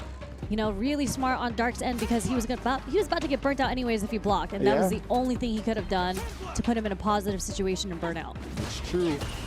Not Pedro on the other end. Oh no! Didn't get the cancel, so that is a punish on the Crouch Fierce. Yeah, I have to imagine he wants to go into what, Flash Knuckle, something like that, try to start just bullying. to keep it safe, maybe like a Fireball.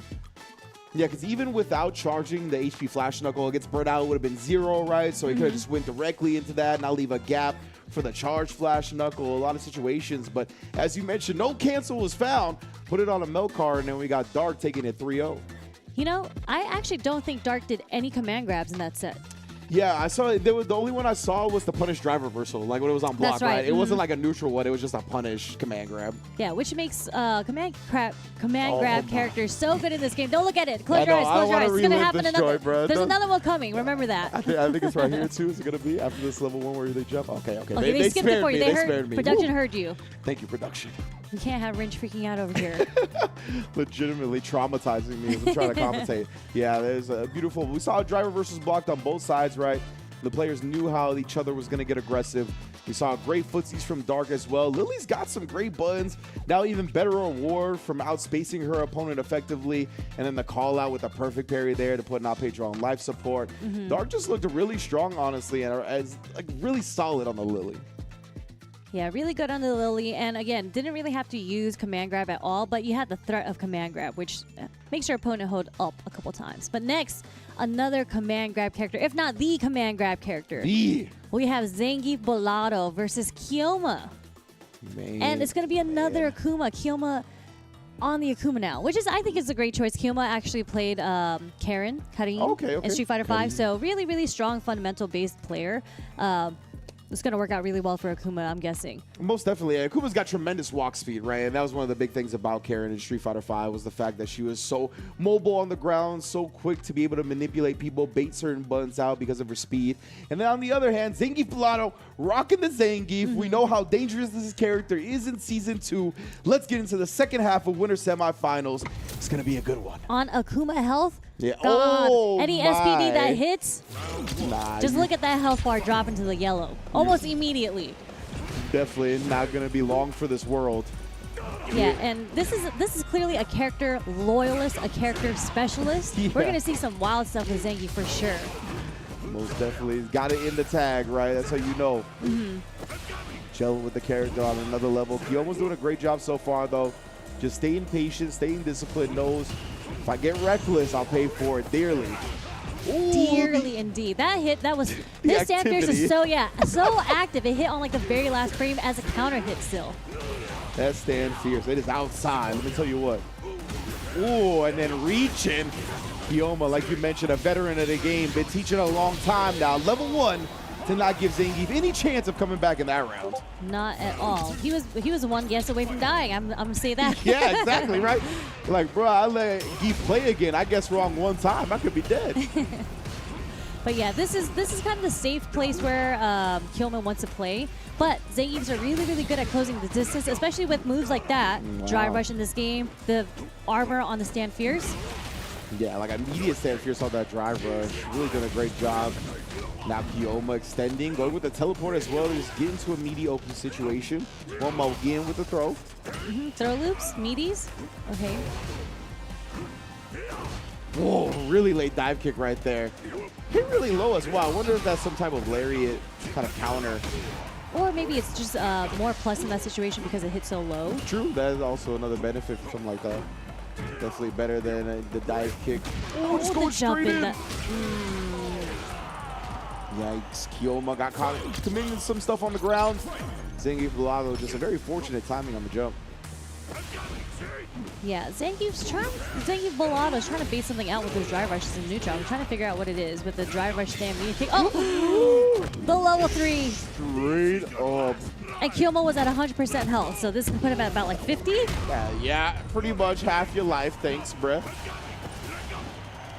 Try with the double up on the drive rush. Kioma gets back to a safe distance, right? But of course, he's going to be feeling the pressure of being low on drive gauge. Oh, and being at a deficit. But this is going to clean that deficit up a little bit for sure. It's a level 3, yep. And Mulatto on the brink of there it is, the burnout. But the OD Fireball putting him into the burnout. Exactly, Kioma was looking for a safe spot to get into that burnout. Now just kind of peppering away, but what a fierce, the armor still works, and Kioma puts himself in burnout with the D-Iris. Mulatto is about to have the drive gauge, does and trade combo. Trade combo to close it out. That was sick. Hey, yo, it felt like he did drive rush, the frame, he got the drive meter back, and now a reset with the command grab. You know, like, how else do you really close the distance against a Shoto character as Zangief? Drive rush is so important in this matchup, and even if Zangief is in burnout, the armor on Stand Fierce works really, really well against characters that like pressing buttons and fireballs. Yep. That's the thing, right? When you're in burnout, your opponent can get a little bit more predictable, right? They're trying to abuse certain things that can really take advantage of the burnout. So if you have stuff that can still thwart those, like an armor move, can definitely come in handy. But Mulatto just showing how great his spacing and footsies is. Like, although he's not getting crazy whiff punishes, damage like other characters, he is getting those whiff punishes just with the little pokes, poking down Kioma's health. Oh, that's definitely been my opinion about Zangief, is that button for button, he's got some of the best footsies in the game. He just doesn't get the reward that the low forward drive rush cancel characters do, you know? Yeah, 2 perfect parries in a row. Getting harassing with buttons. Mulatto has definitely made it tough for Kioma to kind of approach. Oh, there's the really late dive kick again. Worked on the knee hop. Yeah, oh, it's the knee hop. I was wondering what it hit. Oh, and the whiff punish right there, Kioma. We're going to cash out a little bit. Spending 1 bar just to close out that round. I like the activity on the ground, really making Zangief uncomfortable, getting him to whiff something. Yeah, I think Kioma's been, raw running bear grab. Doesn't hit. Oh, spine buster party. The jump knees, cross up. Yeah, I don't think Kioma was expecting for that to be the option, right? Usually you see like the splash or something that will hit later. I think you just kind of caught him off guard. Yeah, Mulatto, the whiff punish from the short was so far. It didn't get the full hits of the OD Lariat to get the level 3, but this is enough anyways. Who's next? You next, Jackhammer. That stand short hit from so far. I actually don't know what Akuma hit for that to whiff punish. I don't remember. But that's definitely something that you got to keep an eye on. Those are the ranges from Zangief. He's got plenty, honestly. Yeah, you see the stand medium kick trying to establish that. Like you mentioned, the stand light kick super good. But look at that. Kioma's definitely had some calculations here. Standing right outside the normal range. Nice meaties, keeping the pressure up. There's that conversion off the OD Fireball. Not enough to kill. Here's the fuzzy. Yeah, Noogie on the Mohawk. It's not over till it's over. Indeed, we got plenty of drive meter as well. And Kioma, it's getting real scary real fast for them. Double drive rush. What a way to get Kioma chased down right there. And that's one of the things, right? That's what we talked about, the drive rush being so low. You don't really want to stay on the ground if you're Kioma, end up eating a block string and getting put in a burnout. So Mulatto had the counter to the jump back ready. Jesus, the conditioning there that just happened was so good because Mulatto hit him with 2 SPDs on the ground, and he said, I know he's scared now, so he is going to up back on me because that only works on an up back. Most definitely, most definitely. I don't think it was quite in range for the SPD, but nonetheless. And Kioma now going into the level 2. Let me get that. Oh, no follow-up combo. Dropped it early, but the jab confirm is still looking good. Oh, and the backdash on the command grab, and that was on wake up. Knew Zangief Mulatto was going to try to get real frisky with that. Well, the wake up SPDs, these Zangief players are pretty frisky in general. I think, especially if you're a loyalist, you have to play frisky. Most definitely. Ooh. Again, trying to be safe about the approach right here. Be very quick with all the drive rushes. He's confident that Kioma's going to be trying to check. Oh, level 2 caught. Yeah, even with the lower recovery on the fireball from Akuma. Yo. Nice couple. Opted for the burnout versus the damage. But scary situation for Kioma. Ooh, good check. You really don't want to give up that corner if you're with Mulatto right now, right? But nice jump out. I respect that. They're scrambling. They're scrambling. Well, I respect the SPD after the adamant flame because it's like -3 or -2. So it's a situation where you can't outright punish, but people will most likely down back. But Kioma, one step ahead and staying alive in the set. Very scary. Yeah, yeah. Really, really good stuff by Kioma there.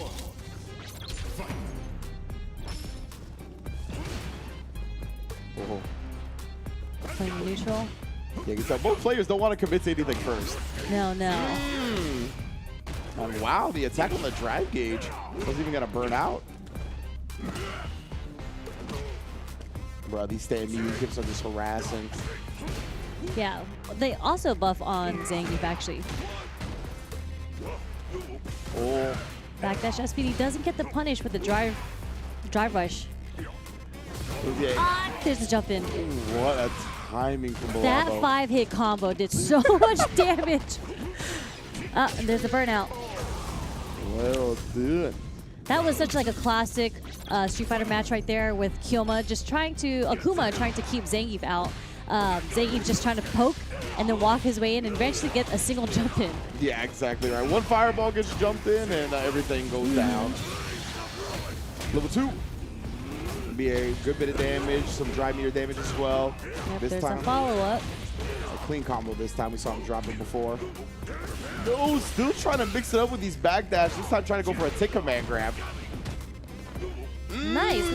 Oh, actually walks and gets hit by the drive impact. Yeah, because Kioma was in burnout, he couldn't really try to drive rush in and get a punish on the with command grab like he usually does. Not punishable, but... Yeah, I was going to say, it's like -9 normally, so -5 in burnout. Oh, he didn't have enough meter to drive rush in. Oh, he had to do the light drive rush cancel with. You can still do it like that, but it's not a thing a lot of players still think of in their repertoire. Yeah, that was the best option you had. He was close range. Even if he had blocked that ODDP, he was going to get chipped out. Yeah, exactly. Zangief Lotto. I don't know how you really avoid the DP in that instance. You just have to back up. But You would have to do something crazy like... I actually don't even know. Yeah, like, I don't know right? what Like, Zangief would do. Jump forward? Yeah, jump forward. I don't know. Maybe land level 1, land level 2, something like that. But it's okay. We live to make it to the last round, and he's still sitting on 3 bars meter. So Kioma has to be really scared of being in the vicinity of a level 3 coming from Zangief. Absolutely. Any type of close quarter situation is going to look real scary, including this one. That's why Kioma wakes up with the level 1. He was very, very much threatened by that level 3. Great call, Sherry. That's Bolado going to be in winners finals here at Brazil. Versus Dark. So we're going to see a Lily versus Zangief in the grand finals. What the hell? That's something that I know a lot of people were not anticipating from the way Season 1 played out, but Season 2 has been a whole new journey. Whole lot of characters that didn't get the spotlight before are definitely on the rise, including the 2 we have in winners finals after an amazing performance from both Bolado and Dark. And I'm just looking at the damage right now. Ridiculous damage. You know, it's fine. Zangief players suffered for a bit in Season 1, so I think he deserved ish. Wait, I can't publicly say that, so I'm just not gonna finish my sentence there. But really good stuff from Zangief Bolado. Kioma was fighting back, but unfortunately it just wasn't enough. Yeah, grapplers don't deserve anything, to be honest with you, so I respect not saying that publicly, but well done. Bolado's doing a great job so far. Winners finals has been set. We see those two as Kioma as well as Not Pedro are going to be dropping down to the losers quarterfinals side of things, excuse me. And losers round 1 is going to be HK Dash and Ronaldinho and Juninho and Brian. Both of those sets are going to determine who we're going to see in that losers quarterfinals. But yeah, the Lily Zangief winners side finals is not something I anticipated, but love seeing both these characters on the rise, right? We saw Chakotay win combo breaker with Lily. We've seen Hikaru. Yeah, Hikaru do already. Wait, no, that's Aki. Yeah. What's the other Japanese player that plays Lily? Oh, Hibiki. Hibiki. I always get their 2 names mixed up. They both started with Apologies. the HI and like same syllables. Definitely an understandable one. We see Kobayan obviously doing mad work with Zangief in Japan as well as Itabashi Zangief. But yeah, man, both of these characters, their stock keeps rising. It's dope to see them in winners finals. Yeah, so, and like the other players that are still in it, you know, you still have a chance to make it through losers. Really excited to see there. We do have some DLC characters like HK Dash has always been a resident Bison player, and now that Bison is out, I do believe he is playing Bison. Okay, well, I'm looking forward to that one, of course. And what you are going to be looking forward to in October is SFL. Yes, indeed, SFL US coming back. The season begins in October 2024, of course, but we are shaking things up with a preseason of SFL. Scouting combines over a vast majority of the regions of the world are taking place right now. You can see Oceania all the way through Southeast Asia, all through the month of August, going to be going down. When you take part in these scouting combines, if you can get into your region's top 16 by performing well, that allows you to be selected to the SFL US this season, because we are having prerequisites. So we're giving people kind of a more clear opportunity to get in SFL US, which is basically SFL World, right? Because that's where we kind of have all the regions that are not EU and Japan come together and culminate in this Street Fighter League. Yeah, it's actually a really cool format because Street Fighter League was so different back in the day where you had to get chosen by a team. Yeah. And usually, like, it's like friends of friends that make it in. Obviously, all really great players. But it was now, very clicky before. Yes. We'll keep it a buck. It might still be clicky, but everyone has, not everyone, but the top 16 of each region now has a chance at least to get chosen, because you guys, everyone who makes it in top 16, their names will be put in a list, and then players, coaches, whoever it may be, the leaders of the team is going to get to choose out of these lists who they want on their team for Street Fighter League. So a beautiful prerequisite to get into the SFL US. Registration is open now, so you can sign up, and we'll give you a chance to do that as we take a quick break, and we'll be right back with Top 8 before you know it.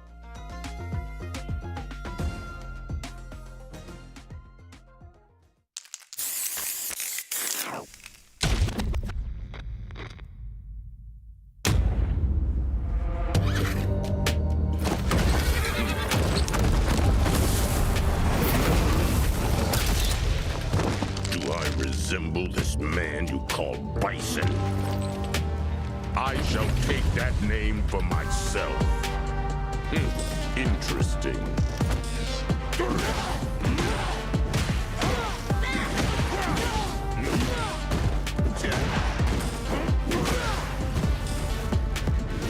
I shall crush your spirit.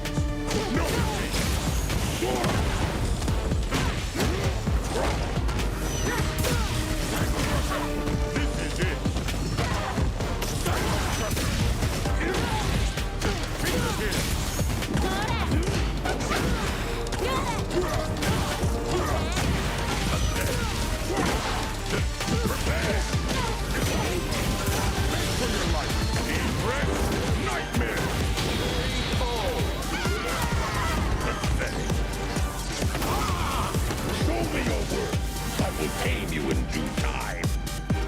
Cry for mercy. Prepare.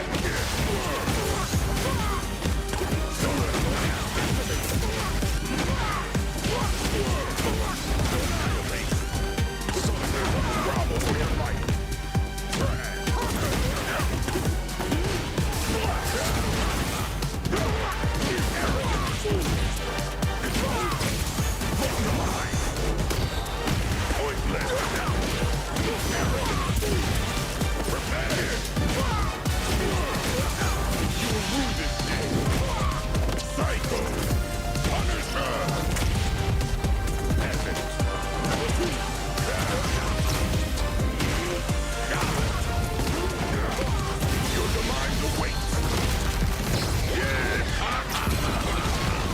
Your time ends here.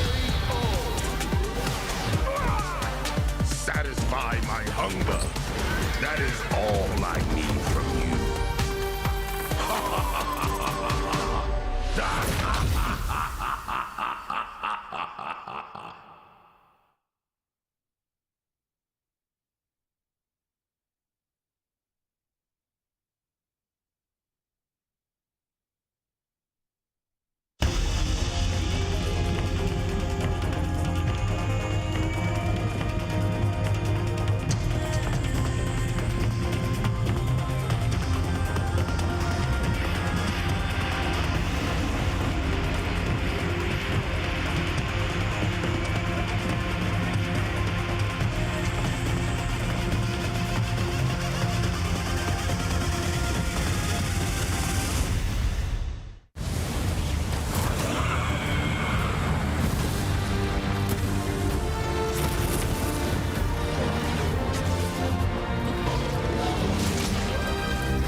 Go DJ. Yeah, that's my DJ. That's how I found my man's Namikaze, and we have him here with us today. Namikaze, what's up with you, brother? Hello guys, thank you for everyone that are watching, especially from Brazil. Thanks for having me here. And I gotta first start things off with this. You already qualified for Capcom Cup in the past. What was the Capcom Cup experience like, man? How was that? Let us know. I never played something that big, so when I got up there, I was thrilled with emotions and everything, and I really hope I can go back there next year too. So, but I am making everything to make that possible. But this year competition is really hard. Okay, now as far as where you were at that time, you weren't as known as you are now. Of course, you're still doing your thing, still coming up. But especially like in your region, now I would imagine that there's a much bigger target on your back. People are gunning for you at this point, Namikaze. They know that you're the guy. I'm sure that you're a hope for you. You provide a lot of hope for a lot of people. But at the end of the day, they probably want to stop you. You're in their way. What's it like having a target on your back nowadays? Everyone is much stronger right now. So it's not like last year that I like winning everything and everyone is needed to be practicing against me. Now I need to practice against everyone because the level goes up so hard. So now the people are more aware about me, about my character, about everything. So this year is gonna be much more harder than last year. I think last year I didn't really need a second character because my character was very strong, but this year maybe I need something to work on certain matchups, so I am training a secondary character for certain matchups. Well, Namikaze, if anyone can handle that pressure, I am very confident that you can. We've seen exactly how nice you are. Brother, best of luck to you in the rest of the CPT season, and it was good talking to you. Welcome back, guys. Thank you, Rob, for that beautiful interview with Namikaze, representing the region of Brazil. Also leading in to our losers match of top 8, still in World Warrior of Brazil, number 2. First round of losers, we have Ronaldinho versus HK Dash. Ooh, it's going to be a good one, most definitely. As we mentioned, Ronaldinho has been playing the Blanca in this game, and you brought to my attention that HK Dash, a longtime Bison player, has got his bay back, right? The DLC has arrived, and boy, he's got to be happy with this iteration of Bison. Yeah, I feel like there were so many Bison players out there, like, you know, Pinoy from San Diego. Shout out to the San Diego crew. They all played like random characters. I don't even know who HK Dash played in the first season. They were lost. And then when that trailer dropped, I know all of them started playing again, and they're all back. So really, really good to see HK Dash back. I'm sure he played in Season 1. I don't remember the results of how he did in Season 1, but he is doing really well in Season 2 so far.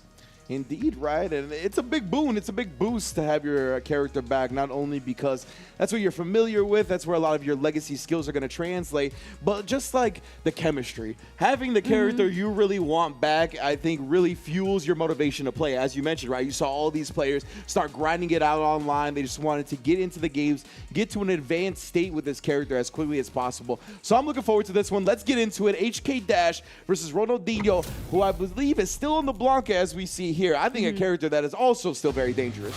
Yeah, received like minimal nerfs, I'd say, but overall, still really strong character. I don't think there's any character in this game that's not viable. Yeah, for sure.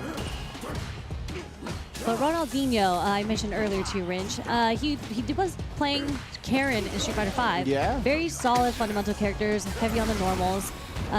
Blanca kind of like that, but I think he's way more reliant on his special moves. Most definitely.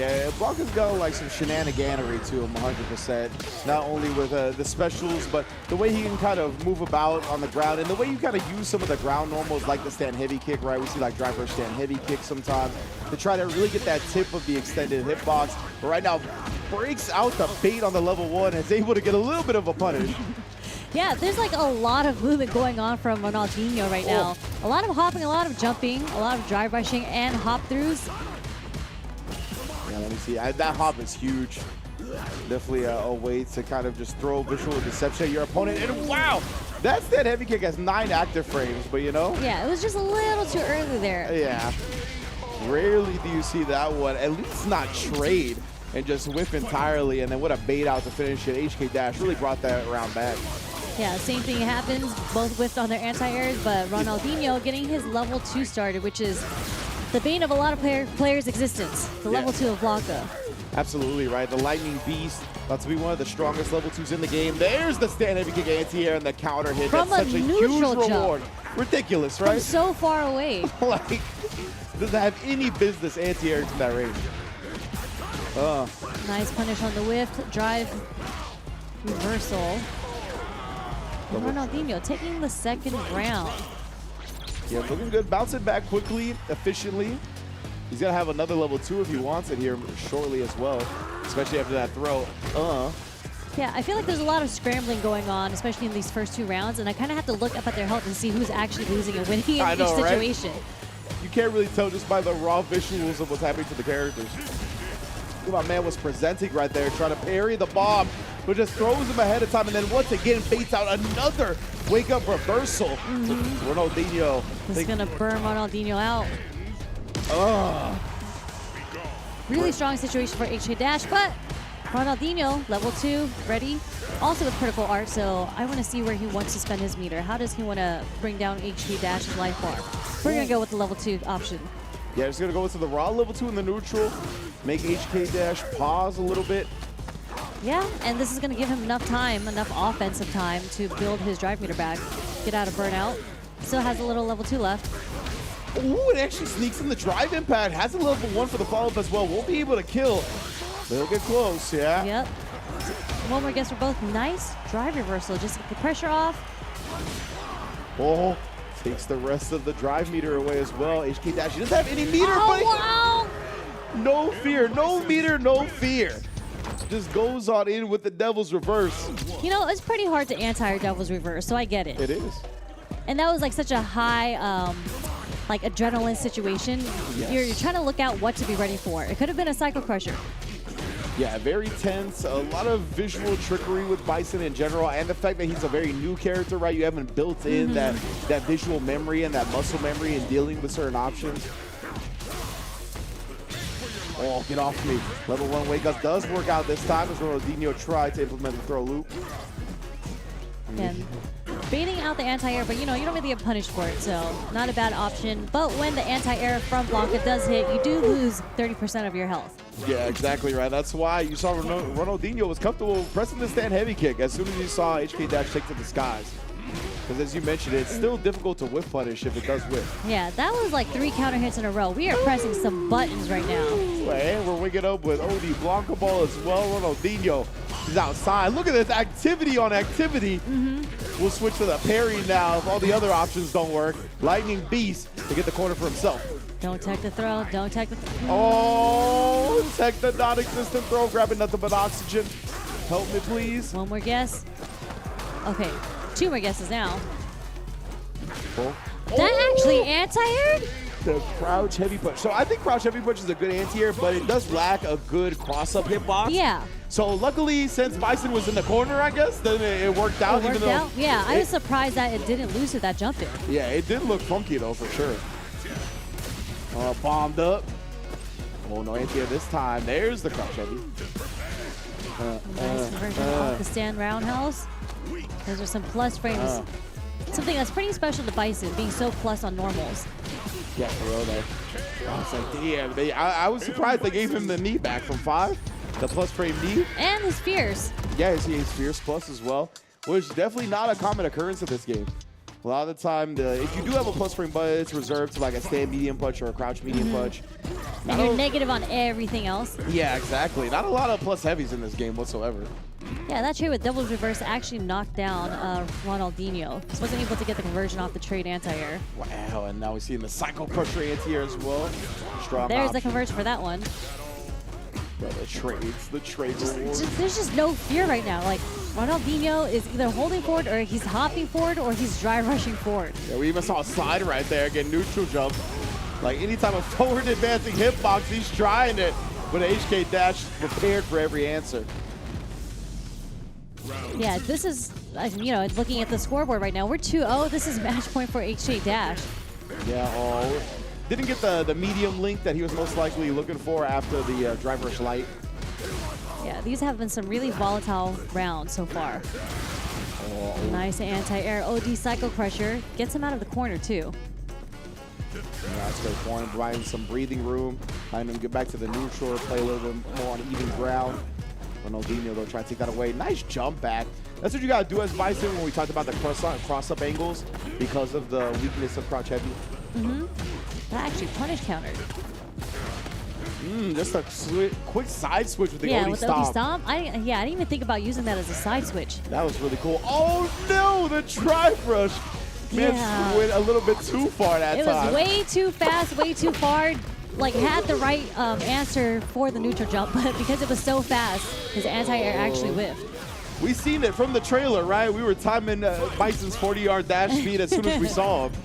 That time, the quickness actually worked against him. And it's funny because his animation doesn't make like his arms look like he's running. It's just his feet moving really, really fast. Legit, bro. Naruto running in the building.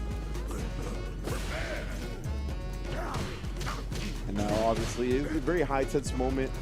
Both players in the final round of Game 3. HK Dash on set point, gets the knockdown with the bomb setup. Ronaldinho's being disciplined now. Well, a lot of drive gauge surrendered because of that block string, though.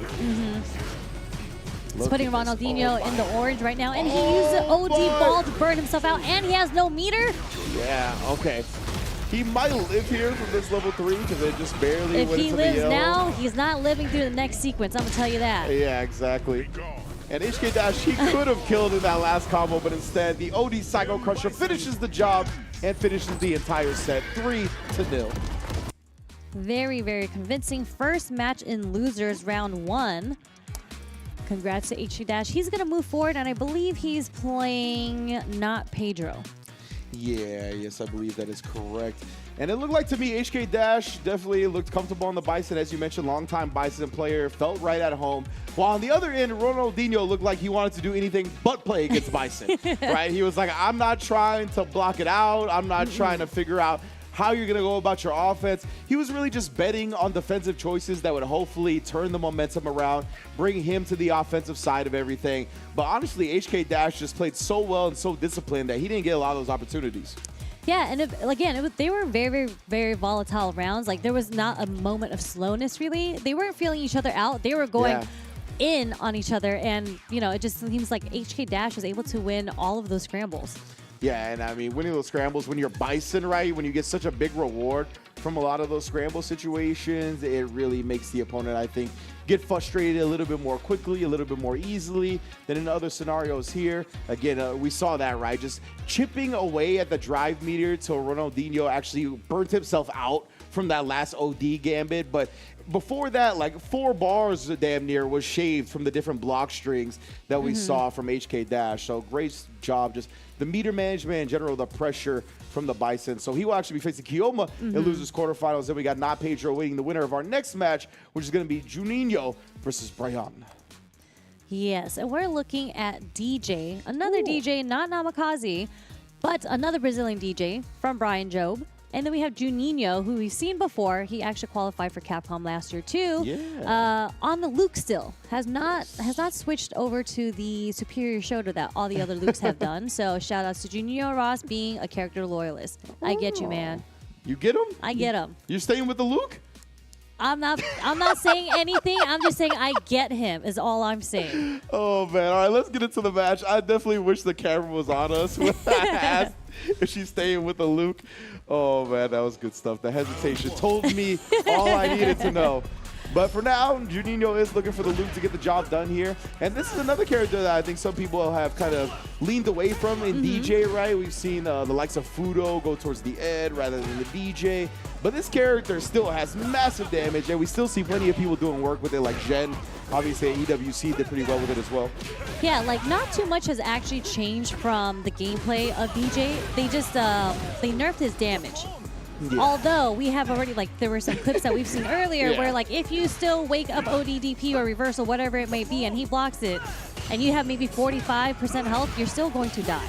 Yeah, exactly right. Some routes had to be changed. Some starters don't do as much damage as before, but man, he is still a powerhouse, to say the least. Still got all kinds of the sway games as well, the different mind games that you could play in the block strings, off drive rush. But right now, Juninho's still like, I got this good old crouch medium punch. Goes all the way into level 1 to finish it. Yeah, we can see some. We can definitely see both of these characters actually got their damage nerfed. So we can kind of see how there's like one more guess on each character's end, or the need to spend a super bar where they didn't have to before. Yeah, that's a great point, right? Like the long-term resource consequences of damage reduction. Nice walk back from Brian Jove, just getting out of that guessing scenario. Yeah, it was a smart walk back too, because as we saw, Juninho didn't want to commit the drive rush off the crouch medium kick because he would have burned himself out.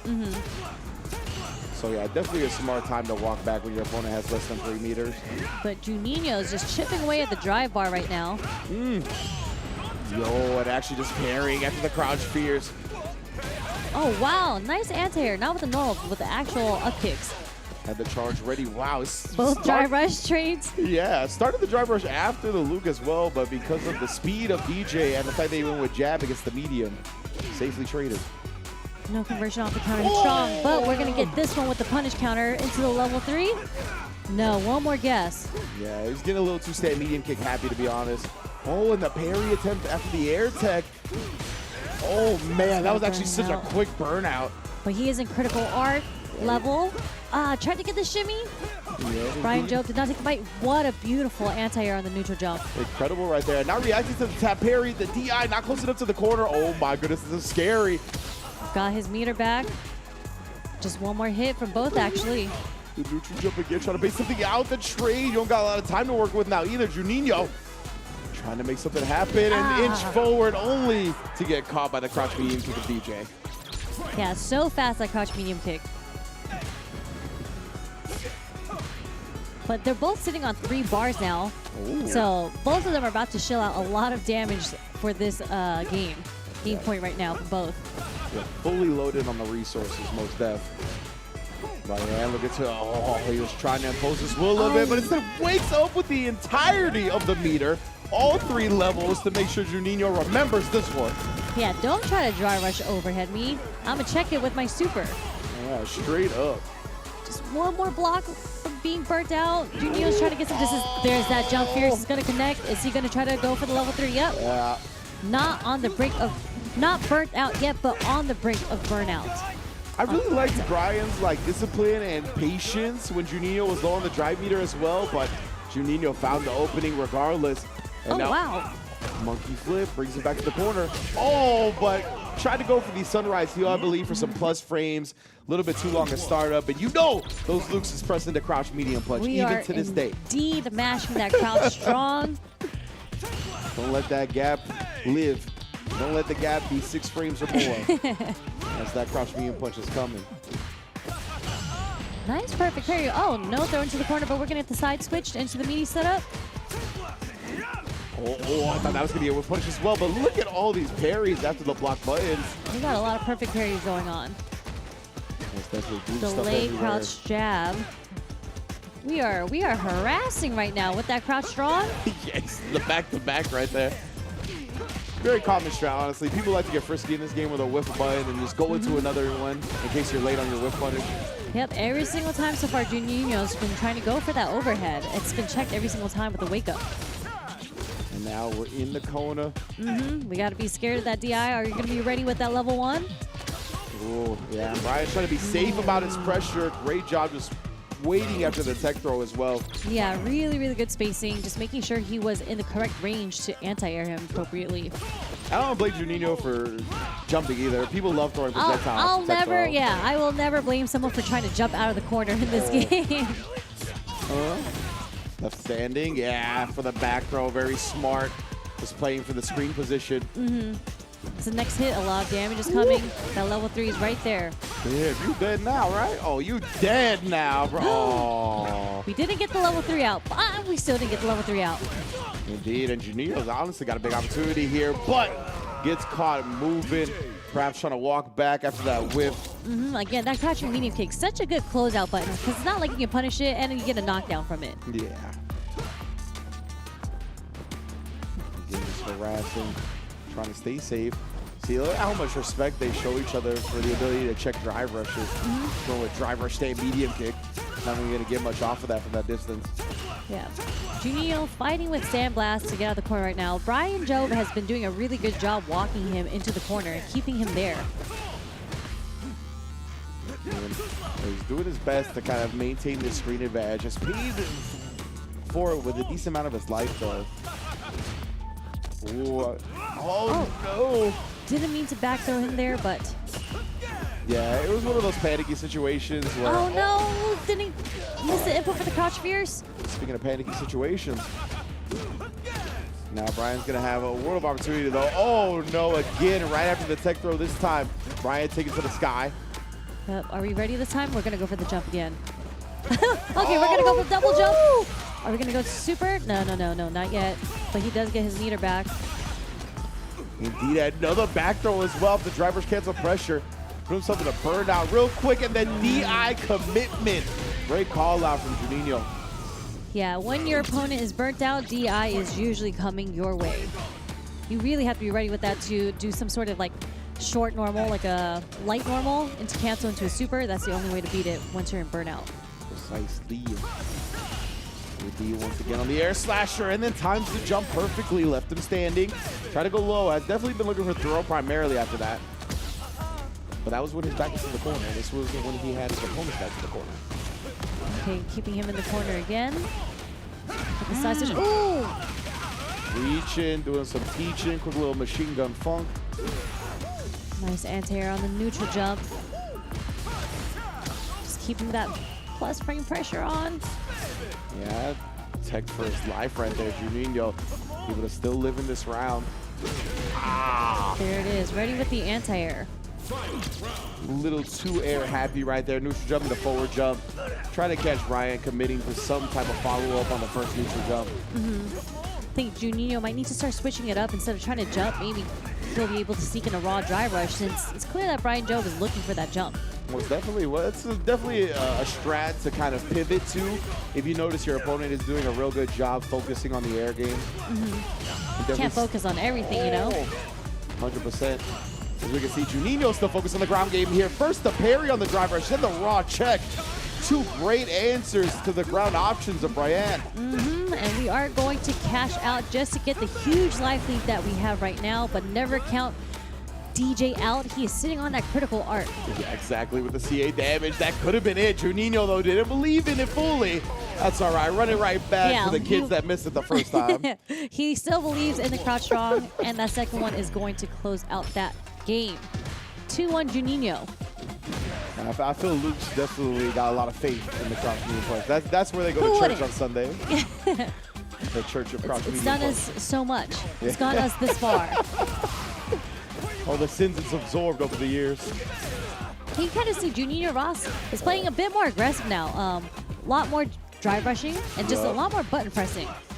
Indeed, showing the activity. Even got the whip punish right there and the DP on the shallow knee. Oh, and the DI call out on the heavy air slasher. Juninho rolling right now in the set point. Yep, and this is loser. So Brian Jobe, if he doesn't take this one, he's going to be eliminated from the tournament. Juninho walking in, walking out, trying to bait something. He finally got a button there, but wasn't quite looking for the whip punish at that time.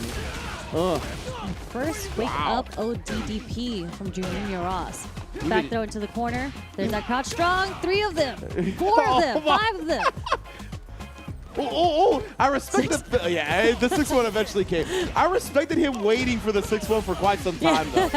Like, he was definitely trying to get Brian to press something right there, but, you know. Yeah, he's in his head. Yeah. He's in his head now because, yeah, you can't do that. You're not plus enough to do multiple mediums in a row if you're not burnt out, but he was in his head. Yeah, wake up crouch medium kick.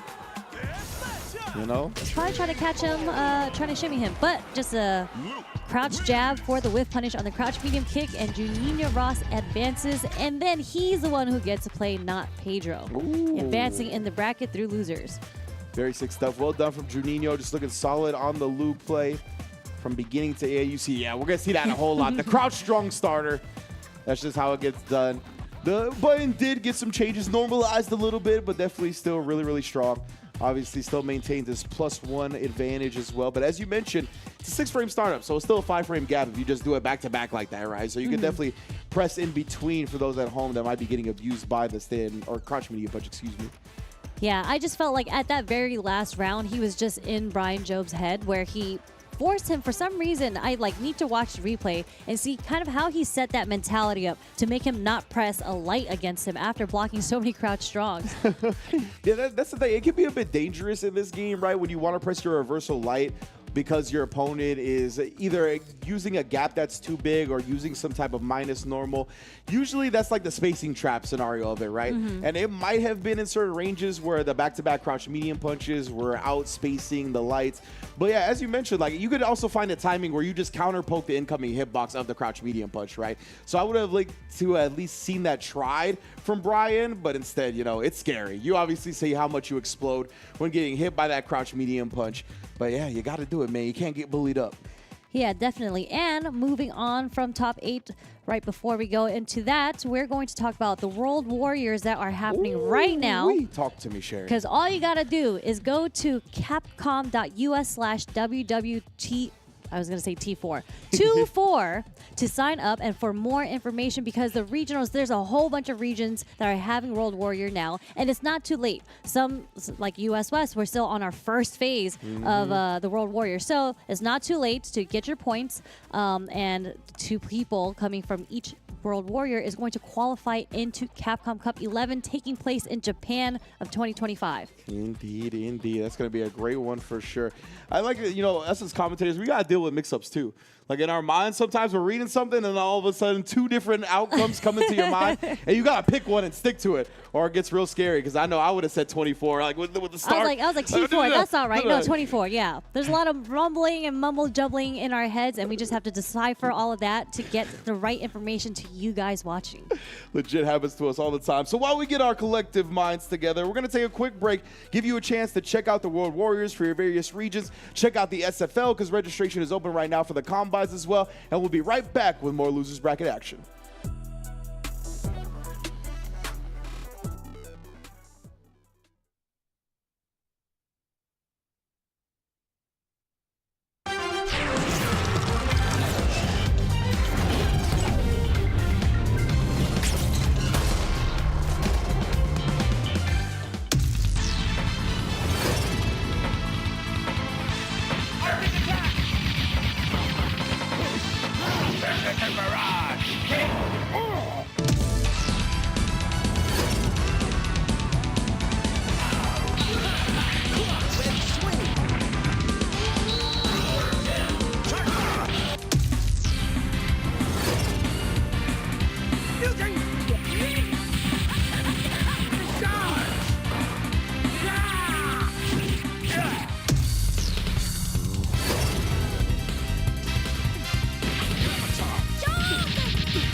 We are joined with one of the shining lights, one of the beacons from the region of Brazil. And of course, I am talking about my guy, Juninho Ross. Hello, everybody. This is Juninho Ross. I got to ask you about when you qualified for Capcom Cup, man. When you qualified for Capcom Cup, what was that experience like, and what was actually playing in Capcom Cup like for you? Going to Capcom Cup, it's always a dream come true. And Capcom Cup 10 was an incredible tournament.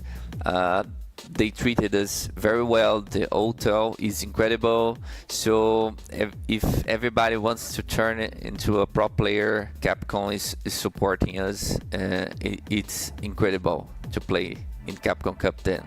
Okay, that makes a lot of sense. And like I said, again, that's not an experience that most people go through, so it's cool to hear this type of insight. And I also gotta ask, has it made you even hungrier to get back there? Like, you know what it's like. You've actually tasted it, the pinnacle pretty much, at least as far as tournaments, the highest you can go. So now, does that give you a different hunger, you think, to get back there? Maybe even more confidence?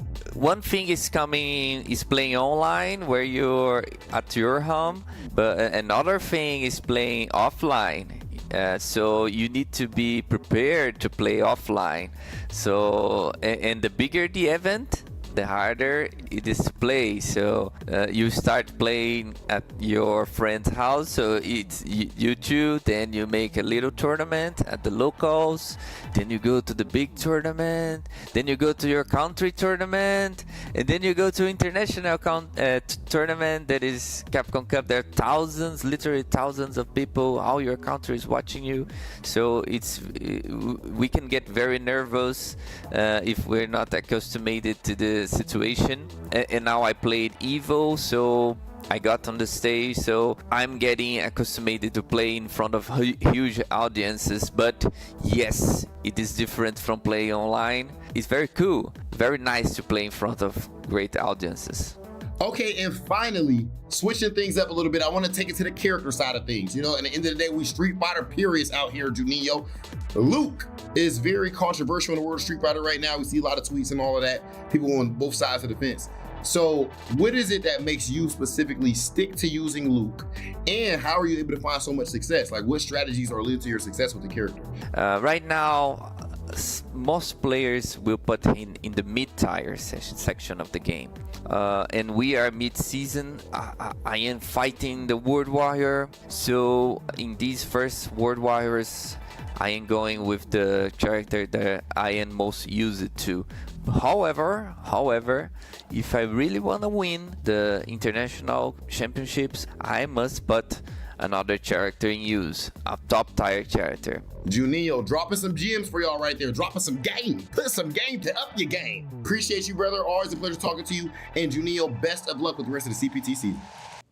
Welcome back, everybody, to the World Warrior Recap. Once again, big shout outs to Rob, always holding down those interviews with our various regions and the personalities from those regions, including who we just talked to, Juninho, who we saw take his losers round 1 match successfully. Going to be moving on with that Luke, as he mentioned before, still sticking to it because it is an important season right now, right? All kinds of important tournaments are going down, including the World Warrior. So you want to give yourself the most comfortable, most sharpest tool to hopefully succeed with. Of course, I am Renjin Sherry Jennings, along with me if you're just joining us. Sherry, how has your tournament been so far? Yeah, I mean, like earlier today, we watched the grand finals of the other tournaments, World Warrior from Central America West to France to Mexico, and now we are in top 8 here in Brazil of World Warrior number 2 with them. And we're going to continue moving on through losers. We're going to watch losers quarterfinals right now. First match being a slow... I said slow, but a slugfest, I was going to say, between HK Dash and Kioma.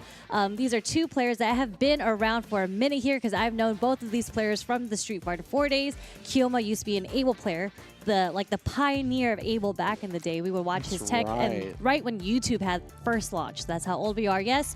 That's how I know of Kioma. And then HK Dash, who has been playing, he is one of the best Bisons in the world. From Street Fighter 4 to Street Fighter 5, and now they have given him back his character in Street Fighter 6. So now we're going to see a clash of the Titans. Shout outs to Justin TV / Team Spooky. Justin TV, for those who know what Justin TV is. Yeah, that'll age us for sure. But yeah, Kioma and HK Dash, as you mentioned, two veterans of the game, both been around the block only a year apart. both with some extremely dangerous characters. Let's get into this one. Going to be losers quarterfinals. And you mentioned, and we are actually going to see the Cammy back here from the HK Dash rather than the Bison that we saw in losers round 1. Interesting. Well, so this could be because Cammy does really, really well against Shotos. Historically, she has always beaten Shoto characters. You know, like it's so hard to anti-air her because she has a dive kick, and so it already causes you to, and you can't really air-to-air it. Yeah, like, you know, what we watched earlier between Kimberly and Akuma, they would try to air-to-air each other. This is one of those matches where, you know, you just have to accept the fact that Cammy's going to get in on you. 100%. This is going to be part of the game. And I didn't laugh at what you were saying, by the way. I laughed at the CFN, the 2x Kyoma. That's pretty powerful, actually. That's actually a really good play on words right there. I like that. It's a good punch. James Shen's somewhere smiling, and he doesn't know why. Oh, right here, though, off the DI. That's going to be an easy follow-up. You already know HK Dash. Like we said, right, you mentioned longtime Bison player, but he had to have played something beforehand, and it looks like he's been very comfortable on this Cammy after a year of practice. And funny enough, like Esports World Cup I just watched, Xiao Hai beat Kawano with his M Bison versus Akuma, which I think is a pretty good matchup from what I saw using Cycle Crusher. But HK Dash didn't need to use M Bison. Looks like the Cammy is doing just enough work. And when you do the math of like Bison damage plus Akuma health, you know, it equals completely devastation. Yeah, but HK Dash, that was a speed run through the first game. Legitimately. I was trying to get my thoughts together regarding everything, and HK Dash is already a 1-0. Yeah, 1-0 with the Cammy. Great showing with the dive kicks already, establishing it early in the game. It's really, really scary to anti-air her because, you know, what if she does do the early dive kick and then your DP whiffs? As Akuma with no health, she does still put out that damage. Yeah, you can see, right? Like, look at this. Yeah, like, you are honestly a lot of the time forced to kind of respect the certain range that Cammy can just dive kick you at. Right now, Kyoma's going to get his party started, though. Oh, actually ended up on the same side. Yeah, but you can see one answer that you do have is when Cammy does do the early dive kicks to beat out the DP and you know it's coming, there's recovery frames on it and you can whiff punish it. Yeah, I think that's something that not enough people still take advantage of is the recovery frames on the landing from Cammy. You can punish her for a lot longer than you think you can. But Akuma answers with his own demon flip dive kick. I can do it too. I like that idea. It's been working against me. Let's see if it works against you. What a spacing trap right there from HK Dash, though. And now, the fastball baits out the DP. Kyoma. I don't know if they just got caught, confused, or what. We didn't even see an OD version, but what a whiff punish setup afterwards. But what a bait. I didn't even think about that as a bait because a lot of people go for the hooligan throw over there. Yeah. And DP would have worked on that. Wake up OD DP does connect. So just fastball? I don't even remember how much they established hooligan beforehand, but nonetheless, had the right read when it mattered. And Kyoma over here sitting on critical art. A couple whiffs here and there. I'm scared of any and all whiffs. Still an uphill battle. We're not going to cash out yet because he wants this hit. He got the hit, but didn't combo. Didn't get the full connection. Yeah. Burned himself out, unfortunately. There's the air-to-air. That's so rough, too, because a driver's cancel combo with CA backing it up right there, that honestly might have killed on the Cammy. I do think, because Akuma shells out so much damage, I really do think that was going to kill. Akuma, But that it dropped, and that's the worst scenario to be in, just burning yourself out for a drop combo that's supposed to kill. Wow, Spiral Arrow catching the startup frames with the drive rush. That's really rough, man. That Hezi right there, catching Kyoma's defensive timings. Great stuff. Had the meaty crouch heavy, but a little bit too far to follow it up properly. Yeah, and you can just see the pressure that HK Dash is laying onto Kyoma right now. It's just how do you, bro. It's really difficult to get around the dive kicks. Like you're going to have to change up your defensive options instead of trying to block or trying to anti-air with the DP. Parry might be the answer. Yikes, and then just waking up with the ODDP right there as well. Yeah, HK Dash hasn't really shown any empty jump, right? So definitely worth experimenting with the parry when you see the jump. There was that. That was an empty jump. Oh, no. He said, I got you. You want an empty jump? I'll show you. So yeah, luckily, I mean, Kyoma was committed to the DP instead this time, but you can see how tough it is to really get a handle on what Cammy's going to do in the air and how you have to answer it. Nice perfect parry on the very first spin knuckle that HK Dash did. For real, though. And the throw bait was successful. That would have also been a dead Cammy. You had the double drive rush combo. Yeah, missed the input for the drive rush. Oh, no. Oh, they're both dropping. All right. They're both dropping. They're both dropping. The homie dropped. They're like, we've been at it for a while now. You drop a combo, I drop a combo. I'm going to give one to you. I was trying to get the conversion off the OD. Baited, but that's going to... It punished anyway. Oh, that super is so fast. Oh. And I'm wondering what that, because that wasn't a normal that he did. He did the special. He did the backwards fireball. That still would lose to super for sure. So wondering what he was trying to go for there. Yeah, the adamant flame. Oh, that was 3-0. Yeah, that was the end of the set. 100%. HK Dash going to be running away with it to get into loser semifinals. Yeah, I don't know if that's like some extended, because it is, like you said, a long duration bait, but that's super way too fast to actually be baited properly. Maybe it's to bait something else, like a spiral arrow. Either way, well done from HK Dash. Going to be moving on into loser semifinals over Kioma. We really saw, like you mentioned at the beginning, right, the abuse of the jumps and the dive kick. There's a certain spacing as well that Cammy can really jump at. We saw this a lot at EVO when it was Punk and Big Bird. Because of Rashid's like forward-moving DP, you can stand at a range where the jump is pretty much a mix-up, right? Like if you do dive kick, then the ODDP will actually anti-air the dive kick. But if they do regular jump, the ODDP just whiffs. So you could do that up against Akuma as well, right? It's a little bit more of a tighter space because it doesn't go as far horizontally as Rashid. But it's definitely something that you always got to keep in mind and something that creates hesitation when trying to anti-air Cammy.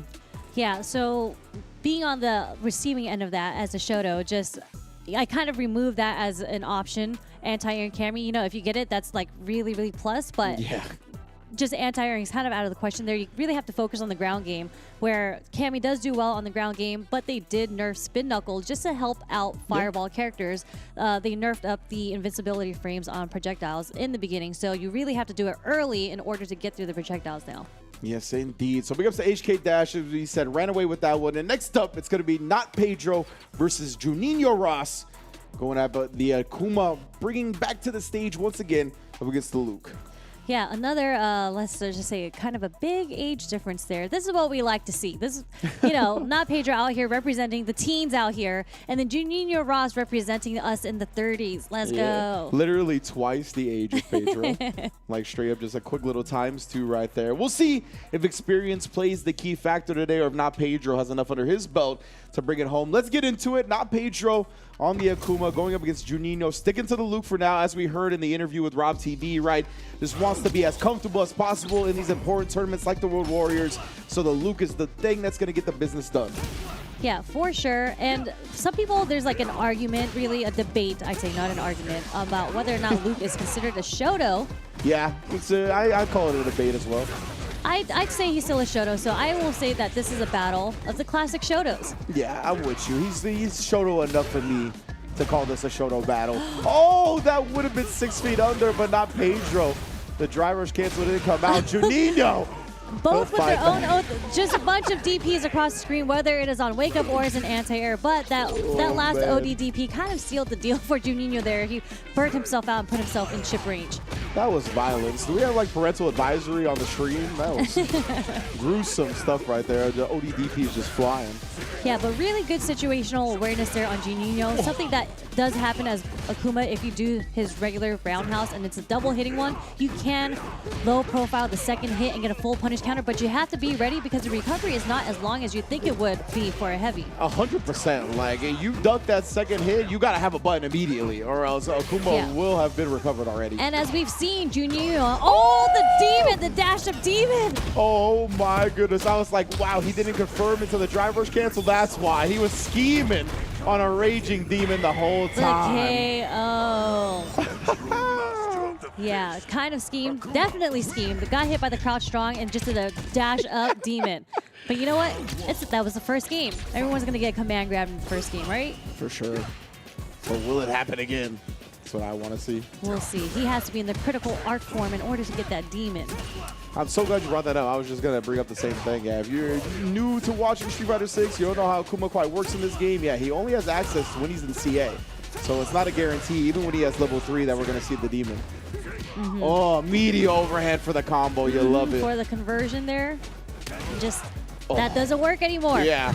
That was such a good escape tool that Luke had in Season 1, which people complained about so much, and Capcom heard you guys, so they nerfed it. That joint got kneecapped, like legitimately. That's one of the few options that outright got real nerfed heavily. Yeah, really, really good reaction there from Not Pedro, being able to ODDP between the drive rush cancel. Yeah, really good stuff so far. Not this is kind of feeling like another speed run, but in Not Pedro's favor this time. Oh, wow, so that is going to be a whiff punish towards the end of the recovery.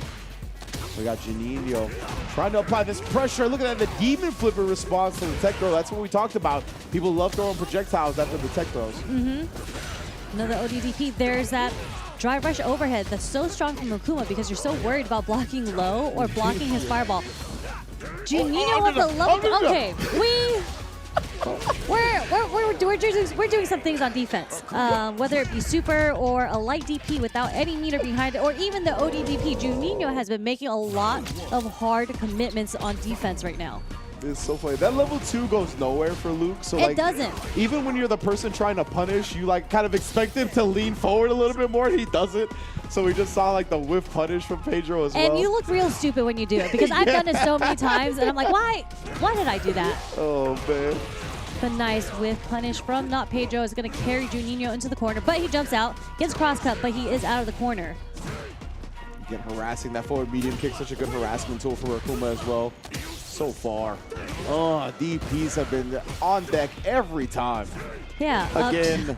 Juninho Ross has been having a hard time finding a way to start his offense. His back has been in the corner so many times already. Indeed. And just the walk-up throw after blocking a drive impact. Wow. Now Pedro here. Every angle of attack. And starting the round with dry rush overhead. He's in there. He's in Juninho Ross's mind right now. He was going plus frames on plus frames right there. Ended it with the OD fireball as well. And tried to sweep. So in case Juninho tried to take a turn, that's plus again as well. Oh, reaching a little bit too far. A little whiff, bring him into the corner. Meaty setup. What's the next thing going? So Juninho, just let the demon flip happen though. Yeah, no anti-air on the demon flip there. I get it, it's a little scary, but you gotta put in the effort. There's that overhead connecting in, and if he just cancels it, I don't know. Yeah, didn't even have to go to level 3, but it was going to get canceled to the level 3 if that DP did not kill. And just like that, Not Pedro takes over Juninho Ross 3-0. Dominant performance. Very impressive stuff from Not Pedro right there. Really being ready with every anti-air as well, right? You know, we kind of mentioned in one of the round 1 matches how we saw certain players getting anti-air a good bit, so maybe the drive rush can be a viable option since so much focus is being had on the air game. I would have liked to see that same kind of concept applied for Juninho. Do a little bit more gambits on the ground, whether it be drive rush, whether it be some raw dash-ins into a light, whatever it may be, because when he was at that range of like fireball and jump, it was just getting anti-aired every time. He just, Not Pedro just had a really good read on what Juninho wanted to do, and he really rarely got hit by the defensive options that Juninho chose to do, because I would say that it was quite a wild selection that he did, and none of them connected. Yeah, 100%. Like, definitely cycling through the different options, right? Trying whatever may work, but at the end of the day, my man was ready for every single thing that Juninho trying to throw at him. So, good stuff to Not Pedro. Going to be moving on to the loser semifinals. Who was it to face Kioma? Ronaldinho. Yeah, it was Kioma, right?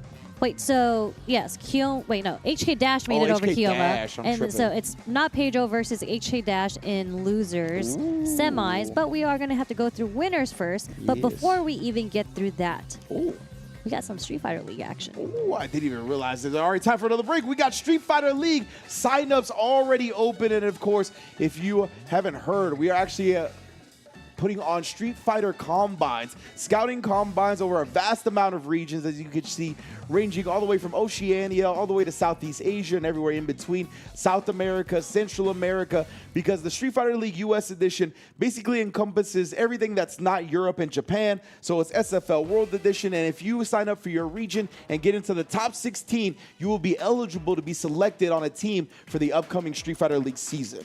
Yeah, you definitely don't want to miss that because this is a very special thing to this season of Street Fighter League. Yes. Usually you have to be in the know, you have to be top of the top, cream of the crop to make it into Street Fighter League. But now you can qualify and be eligible if you just make top 16 within your region. So that's really cool. 100%. Giving different people a shot, right? Giving people a chance to make a name for themselves. And honestly, in Street Fighter League, remember, it's a team-based event. So having these outliers, these character specialists, these people that players aren't as familiar with can go a long way in a format like that. So definitely go to your region, sign up now if you have the opportunity to do so. We'll give you a chance to do it as we're going to take a quick break. And then as Sherry said, we'll be back with Winners Finals. Don't go anywhere.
The time has come to share with you news that's bleak but sadly true.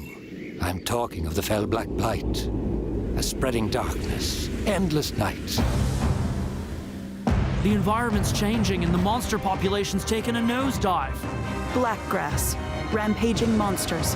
What do you know of this corruption?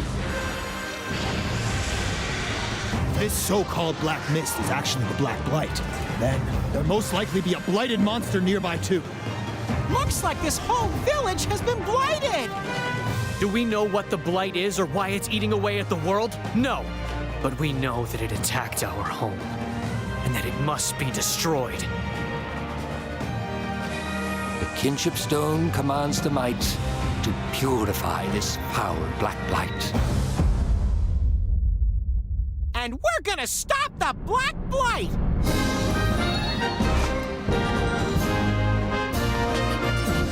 We can befriend monsters easy enough, but other humans are a different story. Hunters and riders. Like, they both respect and live with monsters. They're the same that way. I've been waiting my whole life for this. I want to help my friends, everyone. But right now, evil is growing in power. And soon, this whole world shall be devoured. Yeah, we got cause for concern. Wrath is blighted. You can use it to stop the blight. but I'm curious about this kinship with monsters stuff. So I was hoping you could show everyone what it means to be a rider.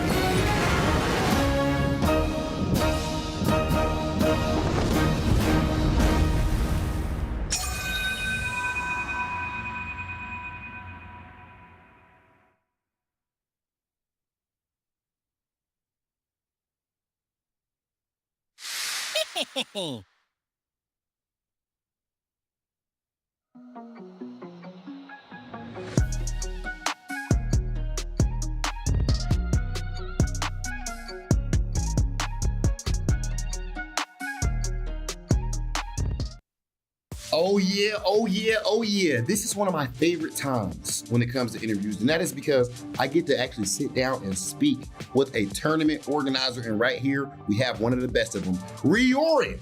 Riorin, I want to start things off like this, brother. Can you please describe the Brazilian FGC?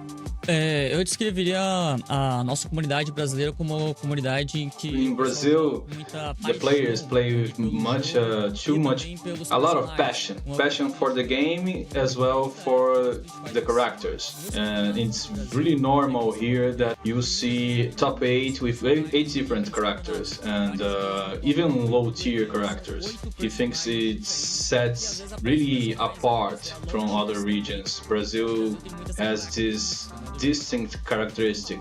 Now, as far as that's me just trying to put game on everybody else, but I already know about the Brazilian FGC. I'm already picking up what you're putting down before you even finish putting it down, Riorin, okay? You guys are one of the most exciting scenes out there. Now, I gotta ask you this, though. Who are the players to look for that you would say when it comes to World Warrior? As far as maybe returning players or even new faces? No Brasil, a gente tem vários jogadores aí que andam em uma crescente muito boa. The players that he would like to highlight are Juninho Haas. Because of his style, he plays very unpredictable in a way, you know, but he's traveling a lot around the world, and his results are really constant. He's always on the top, so he's one of the players that he would like to highlight. Another one is not Pedro. He's a very young player and he's growing really fast. He's having more results all the time. So he's a really good promise for the future. Shout out to all of those players. Last thing I gotta ask, what was it like for you seeing players that from your region and specifically from your online tournaments compete last year on the biggest stage? Pra mim isso é uma realização ali de sonho, porque o BR Comitê ele é um campeonato que it's a great honor for him because his first tournament was on his couch in his house, so with only 6 people including him. It's really great to see things growing this way and players getting stronger because of this tournament, and he's very honored, and he's trying always to make the BR Comitê the best World Warrior in the world. He's really focused in making this tournament the best that he can. So that's it. All right, much love, brother. We appreciate everything you're doing. Keep on pushing the Brazilian FGC forward, and best of luck with the rest of the season. Welcome back, guys. We are still going through World Warrior Top 8 here in Brazil. But before we get into that, I wanted to give shout outs to Rob TV for that interview with Riorin. I think TOs are, underappreciated for what they do. So shout outs to everyone out there that still hold it down for the region. They're the reason why things like World Warrior exist here, because it's everyone in this community putting in a community effort to make things happen for their region, to highlight all their special players. Yeah, absolutely. And one thing I like to talk about is that you can't replicate the tournament environment on your own, right? If you're just practicing at home, you can't really put yourself in that atmosphere. You can pretend, you can do your best to try to trick yourself mentally into doing it. But these TOs are the ones that make those atmospheres happen. They're the ones that give you the ability to practice with stakes on the line and get you ready for the big tournaments, the EVOs, the Capcom Cups of the world. So big ups to the TOs. And not only that, but they're the ones that really I think nurture a community, right? A local community, and ones that really make it matter. And I think that's something that touches us that have gone offline the most, right? That really we hold dearest to our heart is that local community that we get to be a part of. So big ups to all the TOs holding it down online, offline, throughout the world. It's been an amazing one so far, and big ups to everybody in Brazil as well, holding it down this World Warrior event. Let's take a look at the bracket and see where exactly we're at, because I believe it's winners finals time. Dark 817 going up against Zangief Bolado, and down there in the losers semifinals, we also have HK Dash and Not Pedro awaiting. Yeah, so this is going to be really, really fun. We just watched a whole bunch of losers matches, so we're going to switch back into winners finals, like you said, and we're going to see a Lily versus a Zangief. We are going to see a battle of the command grabs, although I didn't see Dark do too many command grabs with Lily, but this is against Zangief now, so things might be a little different. I don't, like, from what I know, because I do hang out with a lot of Zangief players, unfortunately, they hate the Lily matchup because her normals are so good. It's really difficult because how Zangief plays a matchup is he's typically like throw out the normals, make your opponent irritated and annoyed enough where they'll stay grounded in order to sneak in the command grabs. But Lily beats him on the ground. Like Zangief, like we talked about, button for button, he doesn't get beat by a lot of characters in terms of normal ranges, right? So Lily is one of those few characters that does so. So let's get into this match, Zangief Bolado versus Dark 817, and see how that actually plays out, because Lily's definitely going to have the range advantage. Zangief's going to have to try to take some risks to kind of get in if he doesn't get an early lead, and that could go a real rough way for him. But, whoa, back-to-back, showing the footsie superiority player-wise, apparently. Yeah, we mentioned this earlier, that Bolado's footsies are really, really good. Like, he's really good at whiff punishing. He really understands the range of his buttons. Yeah, most definitely. We see the drive rush in already. Oh, perfect parry on the beginning of it. It just lariats the rest. I like that answer. Another perfect parry. Okay. Okay, he knows how to play this matchup. He knows how to play this matchup. He's been here before. Wait a second. Yeah, these two also may have played each other a good bit right here. Shutting down the first two Condor Spires of the set with perfect parries. That's sending a message. Yeah, and this is Bolado's actually one of the few Zangiefs I've seen using so many standing medium kicks. Yeah, as they should, right? It's an incredibly good button. I know that it got toned down a little bit after it got buffed to, you know, Kingdom Come, but nonetheless, it's still a great button. Yeah, it seems to work out really well, especially the spacing that he's been doing it. He'll do standing medium kick, and if you try to hit him back and you whip punish, he's ready with the sweep. And look at how many counter hits and punish counters from those headbutts that he got. Yeah, exactly. It wasn't, I don't know if that was supposed to continue or if that was just a frame kill setup, but we have ended the first game with an SPD. Yeah, I think he was just trying to go for the straight into the level one there. Okay. But actually got a headbutt instead. That makes sense. So well done from Bolado. What a bounce back. And yeah, he had like a reset on the first headbutt. He just did headbutt again and actually caught Dark mashing, which led to that kind of guess for game scenario in the first place. Yeah, like Lily, it's scary for Lily because she doesn't have her own reversal, but that's why the way that she plays this matchup is to not be on the defense. Like, you are to win in the neutral to get your offense started, because that's what Lily's so good at. 100%. And, you know, it is very important when you kind of have to rely on a strategy like that to get an early lead, right? So you don't have to overextend, so you don't have to be the one taking risks to try to close the distance. Right now, Zangief Bolado, though, even regardless, having the lead, has pushed Dark to the corner. Back-to-back headbutts again. The second one setting up yet another kill. It's already +4 on its own, you know, and that was a drive rush headbutt. It was so plus, you really couldn't, you had to hold that. Yeah, drive rush headbutt. I think another 4 frames. Don't get put in a burnout and eat a drive rush headbutt. But you know what? Like, Bolado has been whiffing quite a bit of buttons on Dark. I'm hoping to see some more whiff punishing coming on from Dark side. Yeah, right, yeah. Bolado, part of his game and his ground game has been a very active style. And now, SPDing the parry attempt. Everything going unanswered. Oh my goodness. Even letting go of the parry into another parry again to actually get the perfect. Ridiculous.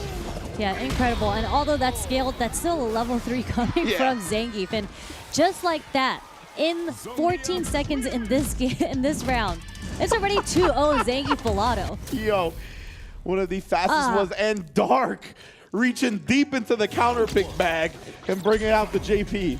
Yeah, I mean, I think in Season 1, this was definitely one of the Zangief's hardest matchups. For sure. JP did get nerfed, particularly on the OD amnesia damage. It's still there, though. So, like, Zangief will still have to go through the minefield, the mini game that JP sets up. I just have to see Dark do it. Some ghosts. Oh, no. Some spikes. Are we going to see anything? Is he going to get a chance to do it? Oh, the sweep as well. The headbutt just attacking the drive gauge. Dark tried to take his turn that time, and again, pressing buttons, the offensive drive reversal, and the headbutt takes the rest. Regular amnesia at least hits. Building some space, but Bolado just wakes up, drive rushes in. But, you know, Dark teleports out through the portal. Ooh, I like anti-air. Yeah, a little dash forward into the anti-air. Dark showing that he's not just going to all the way back up. He was hoping he was going to press a normal there to get DI'd. Unfortunately not. Oh, there's a perfect parry. Back throw. Put him in the corner, and he's burnt out. Tried to abuse it. Oh, the armor absorption of the DI. But he did it off a canceled light. Yeah, ridiculous.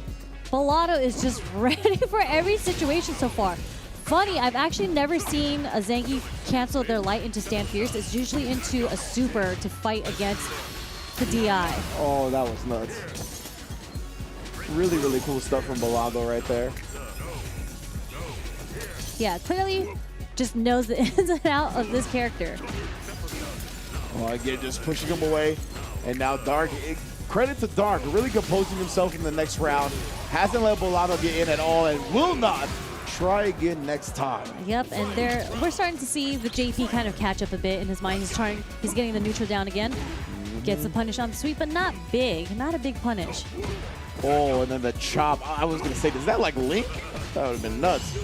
Oh, I was gonna say, How is yeah. he ready every single time? I don't Because know. that was a dropped combo. Yeah, the perfect parries have been immaculate from Bolado right now.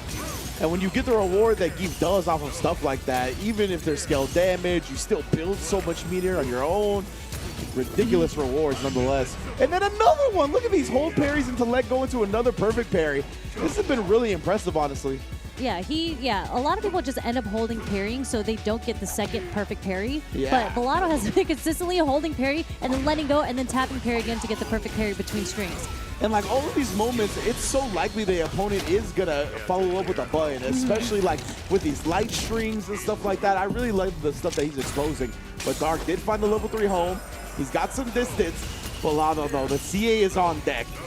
CA is on deck, but Dark's main job right now is to keep him as far as possible.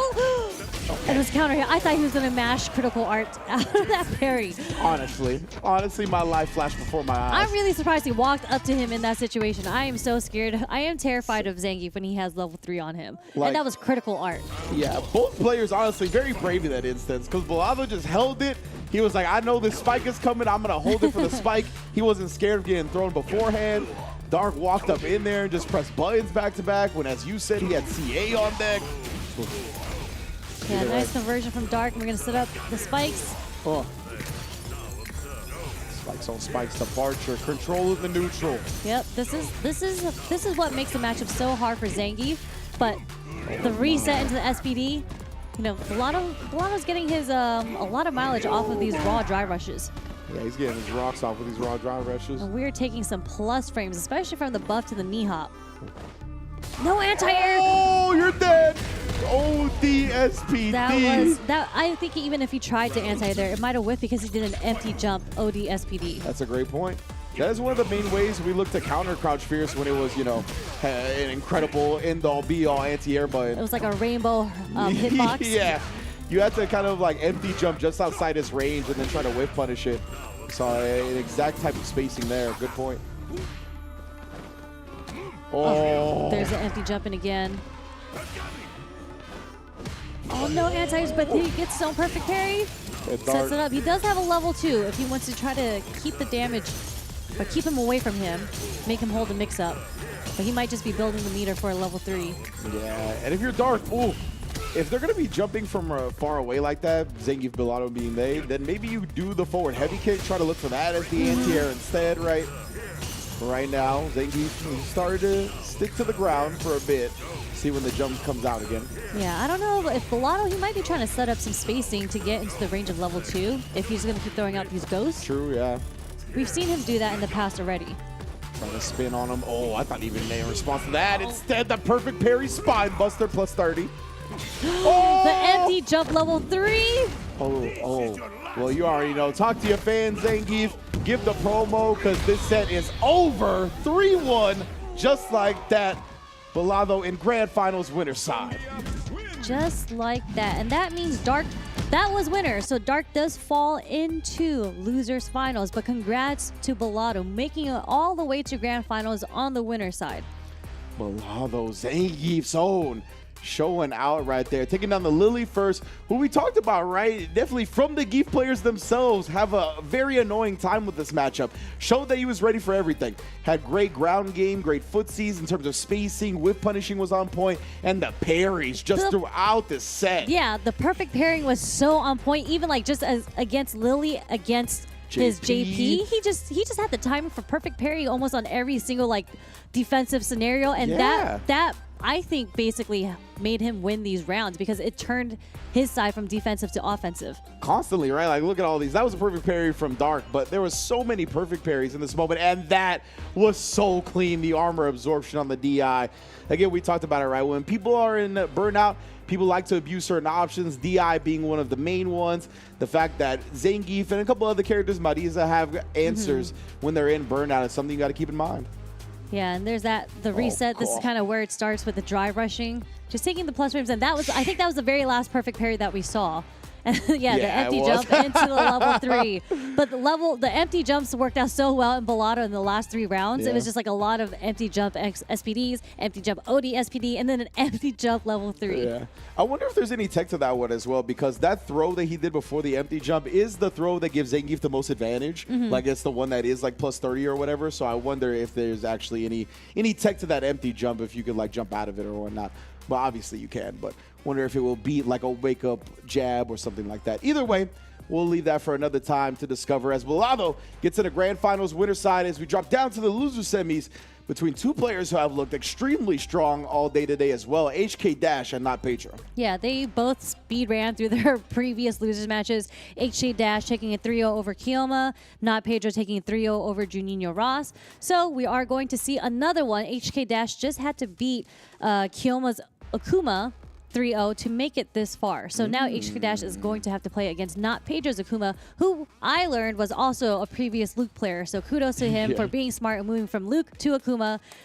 These kids are smart nowadays. And really, one of the big tales of the tape when it came to Not Pedro's previous match was the fact that he was so clean with the anti-airs. And one of the tales from HK Dash's previous match was that he was jumping at the Akuma, right? Not scared to do so, really mixing up the range for the dive kick, trying to bait out some DPs from further away. So let's get into this one. I'm very excited to see how it plays out with how consistent Not Pedro's anti-airs were up against HK Dash's willingness to jump and dive kick. Yeah, we can start seeing it now. Let's see how he starts. He starts off with a drive rush. Okay, pure Street Fighter 6 fashion. People are starting to do more drive rush crouch light kicks as well. I really like that idea. It hits low, it links into mediums without spinning more bar. Yeah, it's such a fast button that catches low. Much better than drive rushing and committing to a low 4. Yeah, exactly. You pretty much have to commit to drive rush cancel or a special cancel to get something off of something like that. Oh, wow. Conversion from the stand roundhouse there from Not Pedro. You kind of already see the difference here. Not Pedro has been pretty active on the offense with normals, something that Akuma has really, really good normals. Not saying Cammy doesn't, but that stand fierce that he has, that he just landed into the damage that he gets from it. I saw someone, oh wait, never mind. Didn't want to spend the meter, but a little slight walk back crouch jab was enough to finish the job. I saw someone on Twitter was like, I'm gonna have to go to therapy for these 3 buttons, and it was like Ryu, Ken, and Akuma stand fierces, you know? Like, oh, the Shoto stand fierce is brutal in this game. It is brutal, and how far and active Akuma's is incredible. It is. And the fact that he can convert off of it, even from the very tip, is insane without having to spend meter too. Yeah, it's a ridiculous reward, honestly. And Not Pedro's not showing fear. He literally woke up forward dash twice. Yeah. Wants to get back into that range. Feels like he could be successful at it, but right there, HK Dash, beautiful crouch, heavy punch. That's going to blow up the remaining health on Akuma's life. Did spin the bar to do so, but that's all right. You can see how quick this character dies. HK Dash betting on himself. Yeah, I think one of the sickest level 3 animations, actually. I love that little slow down freeze and you see her eyes come out. Yeah. Love that from Cammy. Cammy's my favorite female Street Fighter character, so I'm glad they did her real well in this game. I will never say that as long as Sea Viper exists. I understand. Sea Viper's in my top 3. Don't worry, I love Sea Viper too. There's a spin knuckle meaty.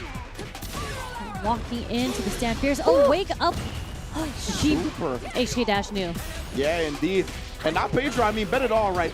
He didn't want to do the OD because it would have been burnout if he did it, whether on hit or on block.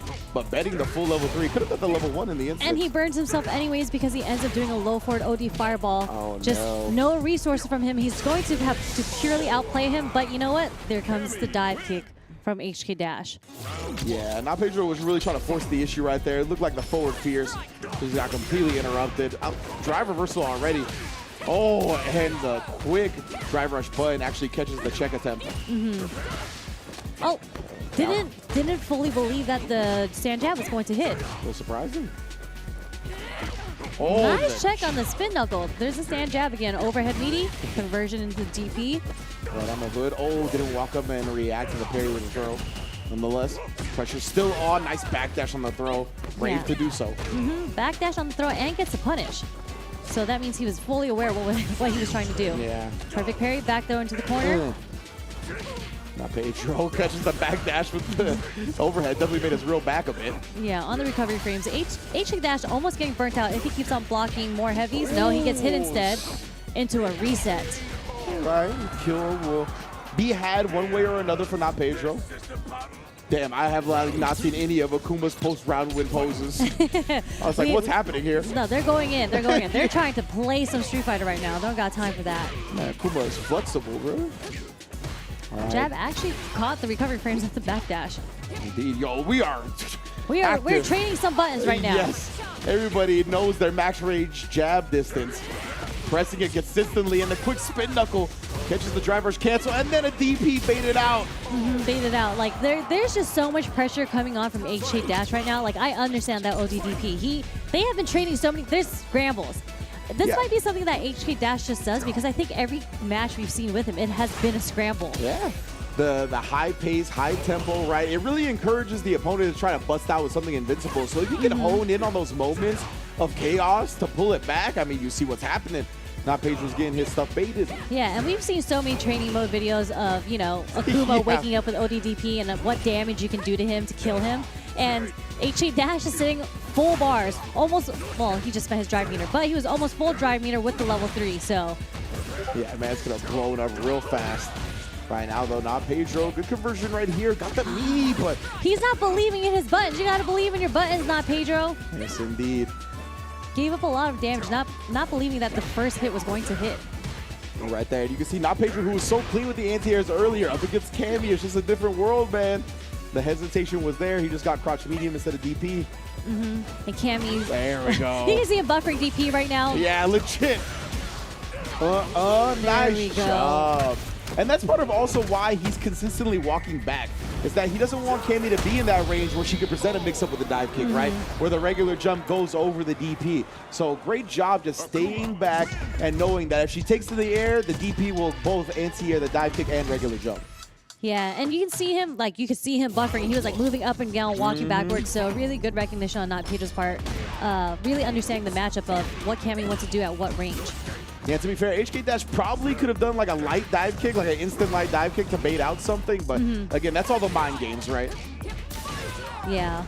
So that was one of the situations where you do try to anti-air, but you don't really recognize what range she's going to do it at, and you just get hit instead. It's so difficult to manage, man. Tatu, tried to do the wake up dive kick to beat the throw, but miss input there from HK Dash. Dive kick was MIA. And there's that buff also to Cammy's roundhouse. Used to be -4, so certain characters could punish it with a light, but now it's only -3. Yeah, literally unpunishable. My goodness, quick spin knuckled all the way to the corner. Yeah, spin knuckles, string all the way to the corner. You're burnt out. You really have to commit to making a decision after blocking the spin knuckle whether or not you want to mash. Yeah, and now Pedro took it all the way to the next round on that one. Oh, nice little walk back, ready for the fact that HK Dash is going to do crouch medium kick. Yo, Rago. Oh, baited. That fireball from Akuma is +2, so I respect the DP attempt. There's a low forward counter hit. Caught him poking. We're going to just go into level 2, but we should be able to get the conversion off of this. Oh, didn't even need to do it. Level 2 kills it. Takes a round. That level 2 be chunking, man. I always expect the follow-up to be coming and then it just kills. But which is really cool about Akuma, right? Like you can spend the level 2 and not have to use level 3, like 3 bars, unless you really need to, because you can wait to see if it kills and then you go for the conversion after if it doesn't. Agreed. Oh, that kick ends up whiffing. Just gets like whip punish, but again, not really believing in the buttons like that. Does find it there, but drops the combo. The drive rush execution errors, but a jump back jab to get out of the OD spin knuckle pressure. Stuff. Oh, there it is. He was ready for the anti-air on the dive kick. That was so late, too. Like you see him buffering, you see him like kind of ticking while he's walking back. Yeah. Oh, and then going up with the throw, noticed that the parry was coming. Actually interrupted the overhead. HK Dash gonna spin the CA on it. Obviously, this isn't gonna kill, and they only have a little bit of health left. How do they survive with this? He has to make the right offensive guess right now. Oh! It is not done. Pedro is ready with the ODDP as an anti-air. Nice job from Pedro. We talked about that was one of the things we highlighted going into this set, how clean his anti-airs were. We see it now. There's been some hesitation. There's been some adjustment at the range he needs to stand at, but they are clean once again. And I'd say the difference between how this match is going between how Kyoma and HK Dash went is just there's a lot more whiff punishing here. There's a lot of like, there's a lot of normals that are being used instead of kind of waiting to see when she's going to jump in and actually walking yourself into the corner. What in the world? How did you know that was coming? Wild little option to do adamant flame right there. Caught the whiff punish perfectly. Looking for it again, actually. Yeah, he's just, Pedro's just really understanding the spacing and range of his buttons and his specials. Yeah, it's really interesting to me to see like the adamant flame used like that. Pulling the hurt box back, whiff punishing, trying to use it as spacing trap. There's that stand medium kick and the roundhouse is chipping away at not Pedro's drive meter. And HK Dash snipes the legs. Drive rush cancel off the crouch medium kick. Bring it one round closer to tying it up. There's that standing medium kick. So good. Counter hits, actually, so. Yeah, he tried to do something after. Wow. Stand jab hits the dive kick out of the air, but doesn't get the conversion because you do get a juggle. Yeah, and that forced knockdown state. Oh, the sweet whip punish attempt. Tried to go for the shimmy. HK Dash did not take the bait. Nice whip punish, but only with the standing medium kick, but we are going to get the punish on the sweep into the level 3. And this is going to make it 2-2. Last game to move on into losers finals. Both players here, it feels like both games they won respectively have been very convincing. It's been quick set so far. Now tied up. We're going to see who makes the final adjustments. Obviously, HK Dash has the momentum right now. We'll see if not Pedro will kind of settle it in again. Find that range where he can anti-air cleanly or just try to focus a little bit more on the ground. Get something started that way. Yeah, a lot more parries are coming out. There's a spin knuckle through the fireball, but not as a punish. Nice. That was so good. Caught the dive kick startup. Just kicking her out of the air with his big toe. And there it is. We mentioned it, right? The shallow dive kick's coming out to bait the DP. When you're so good at anti-airing with DPs, you know, eventually you are going to whiff one against a Cammy with an early dive kick. You shouldn't feel bad about whiffing the DP. That just means you're good. Like, you know what I mean? The opponent was just better at the But time. I know you're angry, I feel. And there's a train combo off a spin knuckle. Big recognition from HK Dash. Conversion for the corner, and again the crouch heavy punch. Catching something from not Pedro waking up. And now we got set point. Set point for HK Dash. Okay. Both players, yeah, you can see the commitment right now. Very low on both sides. Yeah, they're both playing a lot slower, a lot more one-button pokes right now. A lot of standing medium kicks. Yeah, very smart. Both, very strong buttons from both characters, even if they don't reward super heavy. It's just a good way to stop your opponent from walking up on you and wanting to press buttons. Level 1. That is going to catch the hooligan. In here. There it is. Oh, it's the punish. It was so clean from HK Dash. Drive reversal, that's punished and fully for the kill. Well done from HK Dash, taking it 3-2 over Pedro.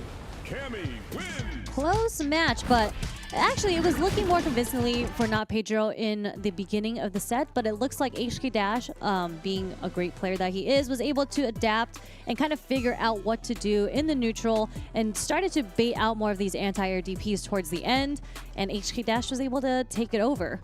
Yeah, 100% right. Started using the opponent's strengths against them. That's also one of the dark arts of fighting games, right? When your opponent is good at a certain thing, you could do stuff yourself to punish them manipulate for it. Yeah. Like there's a lot of players that you really just can't DI them. Yeah. So you put them in a lot of situations where that if they were to DI you back, they're going to die. Exactly.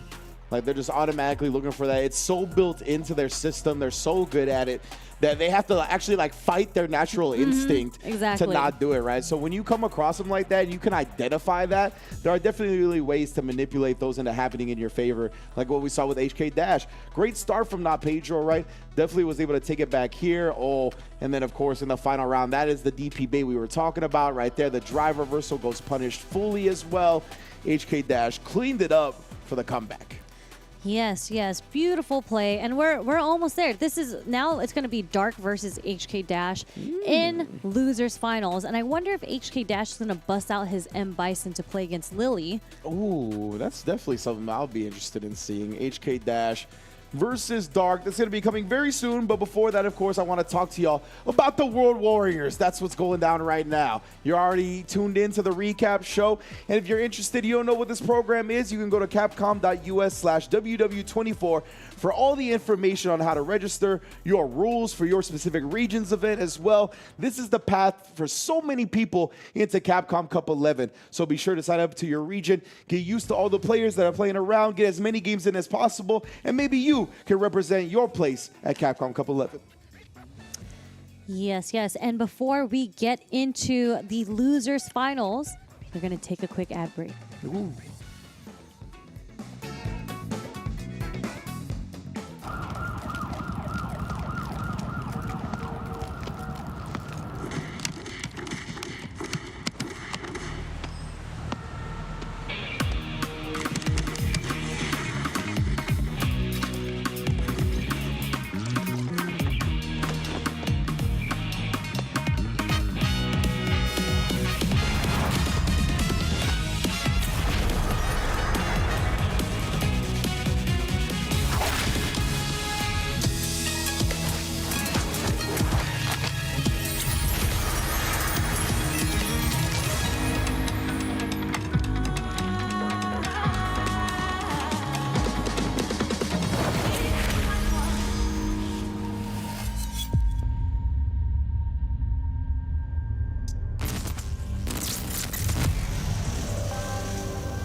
Our world is not headed for disaster, as you say.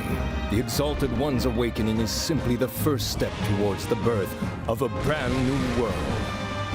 Everything will be destroyed to be born anew. We're going to finish the work that Red started. We won't let you awaken it. I get it that you want to protect Ratha. But all you're doing is making him suffer. Ratha here is the one paying the price for your selfish obsession with the Nergigante. Let's go, Rathy! Fire! It may be impossible to save the world without Ratha's help. Bonds of friendship between riders and hunters. Looks like the children really are our future. Sukino! Understood! I won't miss!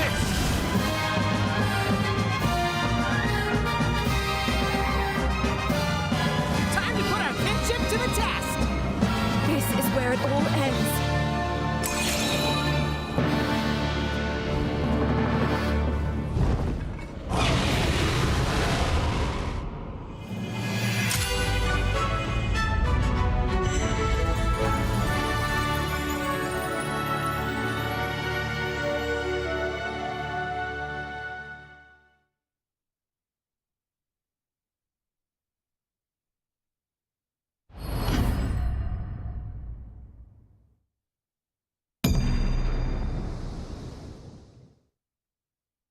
PlayStation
Welcome back, everybody. This is the World Warrior Recap Show. We are covering Brazil's second World Warrior this week. Myself, Ridge, along with Sherry Jennings. And it's been an amazing time so far. We have arrived at Losers Finals and Grand Finals. This top 8 has been phenomenal so far, with interesting characters like Lily and Zangief, the throwbacks that we don't get to see as much, like Luke. I'm looking forward to hopefully seeing the newest and greatest terror on the streets, Bison, in this next match from HK Dash. Yeah, HK Dash has been playing Cammy so far, and you know what? I'm over the Cammy play. Like, we don't have to see Akuma versus Cammy anymore. We are going to see a Lily in Losers Finals. So I'm trying to see an M Bison come out.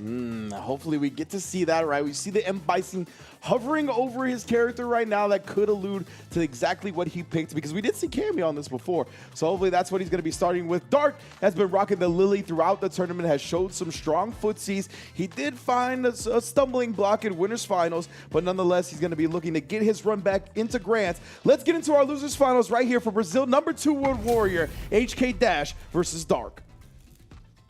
And it is the Bison. We see it. Yes. Locked and loaded.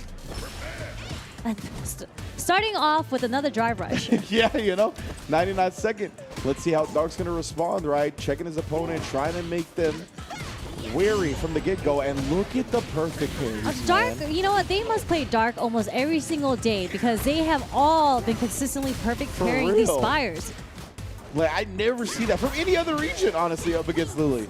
And all of these fellows are just perfect parrying the first Spires. There we go. And Finally they're just so aware. Like, they have the correct reaction when they see her wind stalking, because they do their drive rush, whether or not it's a punish. But they're just so aware. They're just so ready.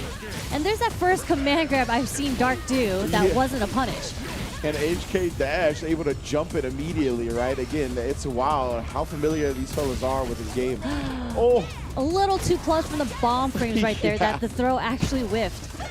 that was unfortunate. Suffering from success. Oh, and you might suffer even more right here to the kill. Oh, I actually thought he was going to live with the pixel, but just be on the brink of being burnt out and chipped. big save, big save. Ooh, nice check on the drivers. This time we saw that's how HK Dash started the last round. Dark will let him do it again. Oh, stop that. Yeah, not letting him get away with any of these raw drive rushes right now. So HK Dash is going to have to find another way in, and gets a whip punish on the scissor kick. Not a full conversion, but we find it in the next sequence. That's going to hit. Level 1. Reaching the distance it needed to. HK Dash, trying to get trickery with the head stomp. Just charging up the raw wind stock in front of him too, but no punish. There's that roundhouse meaty, but misses the meaty on the reset situation. And that is, whoa, drop the combo again. Yeah, unfortunately, leaving the kill on the table, leaving the game victory on the table now. HK Dash. Oh, had the CA on deck. We're going to wake up with it. It's going to chip out, even if it wasn't blocked, or excuse me, wasn't hit. Dark takes it. Yeah, so that was quite the scramble for the first game. There was a lot of drops on both ends there, so. They're gonna have to wake up a little bit, you know? Yeah, Dark had the kill even before HK Dash had an opportunity to get back in. Then I felt like HK Dash had the kill, ended up dropping it. Yeah, they're both letting each other live. And there's the command grab, not a back throw though. Yeah, honestly, interesting. Just taking the damage and the drive meter damage. HK Dash did try to do the air-to-air as an anti-air because that was that cross range that we were talking about where Crouch Fierce isn't going to work. But Dark still jumped a little early with the button to beat the air-to-air. Smart, man. It really seems like, oh, these players in like this top 4 are very, very familiar with one another. Here's the bomb. Take the throw. Judo throw. Oh. Oh, wow. Yeah, I thought it would dodge the super, but then it looked like he was going to go back into it. I didn't know how it was going to play out. Drive reversal offensively to keep the corner here. HK Dash.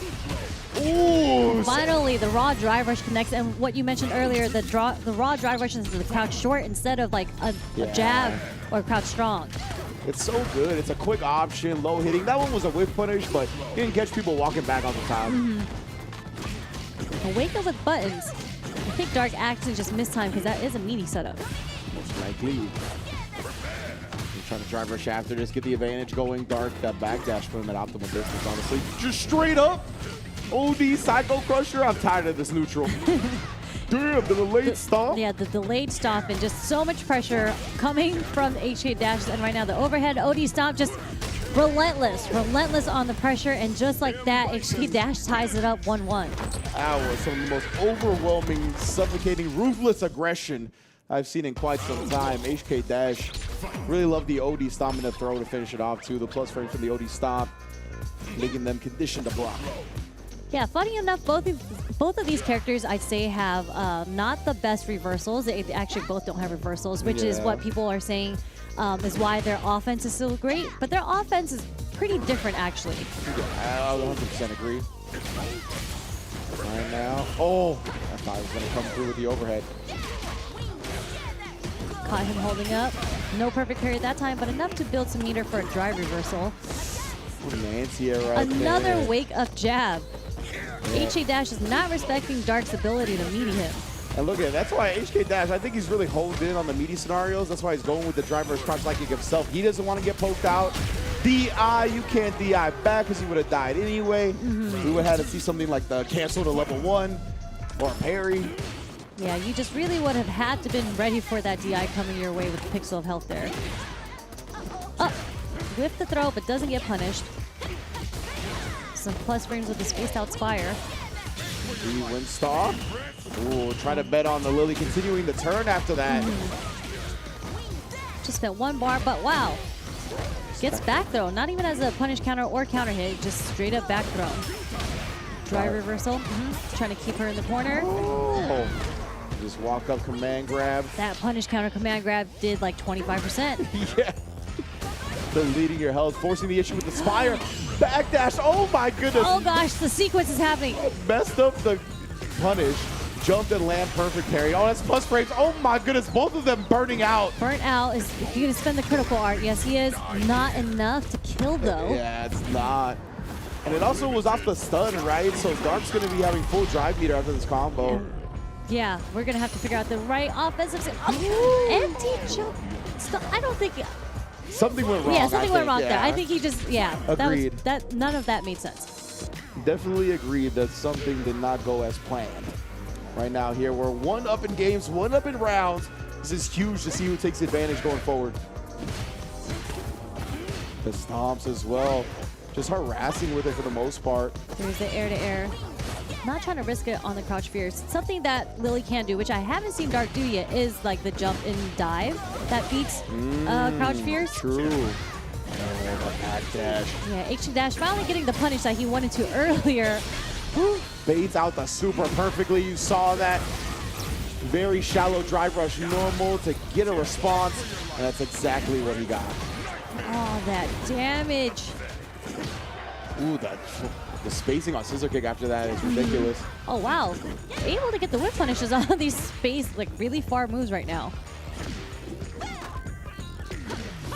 Ooh. We are getting some counter hits right now. Oh, and HK Dash is so scared of getting command grab. He's holding a back or backdash. Dark is going to recognize that one of these days and punish him for it. Oh, forcing the issue again.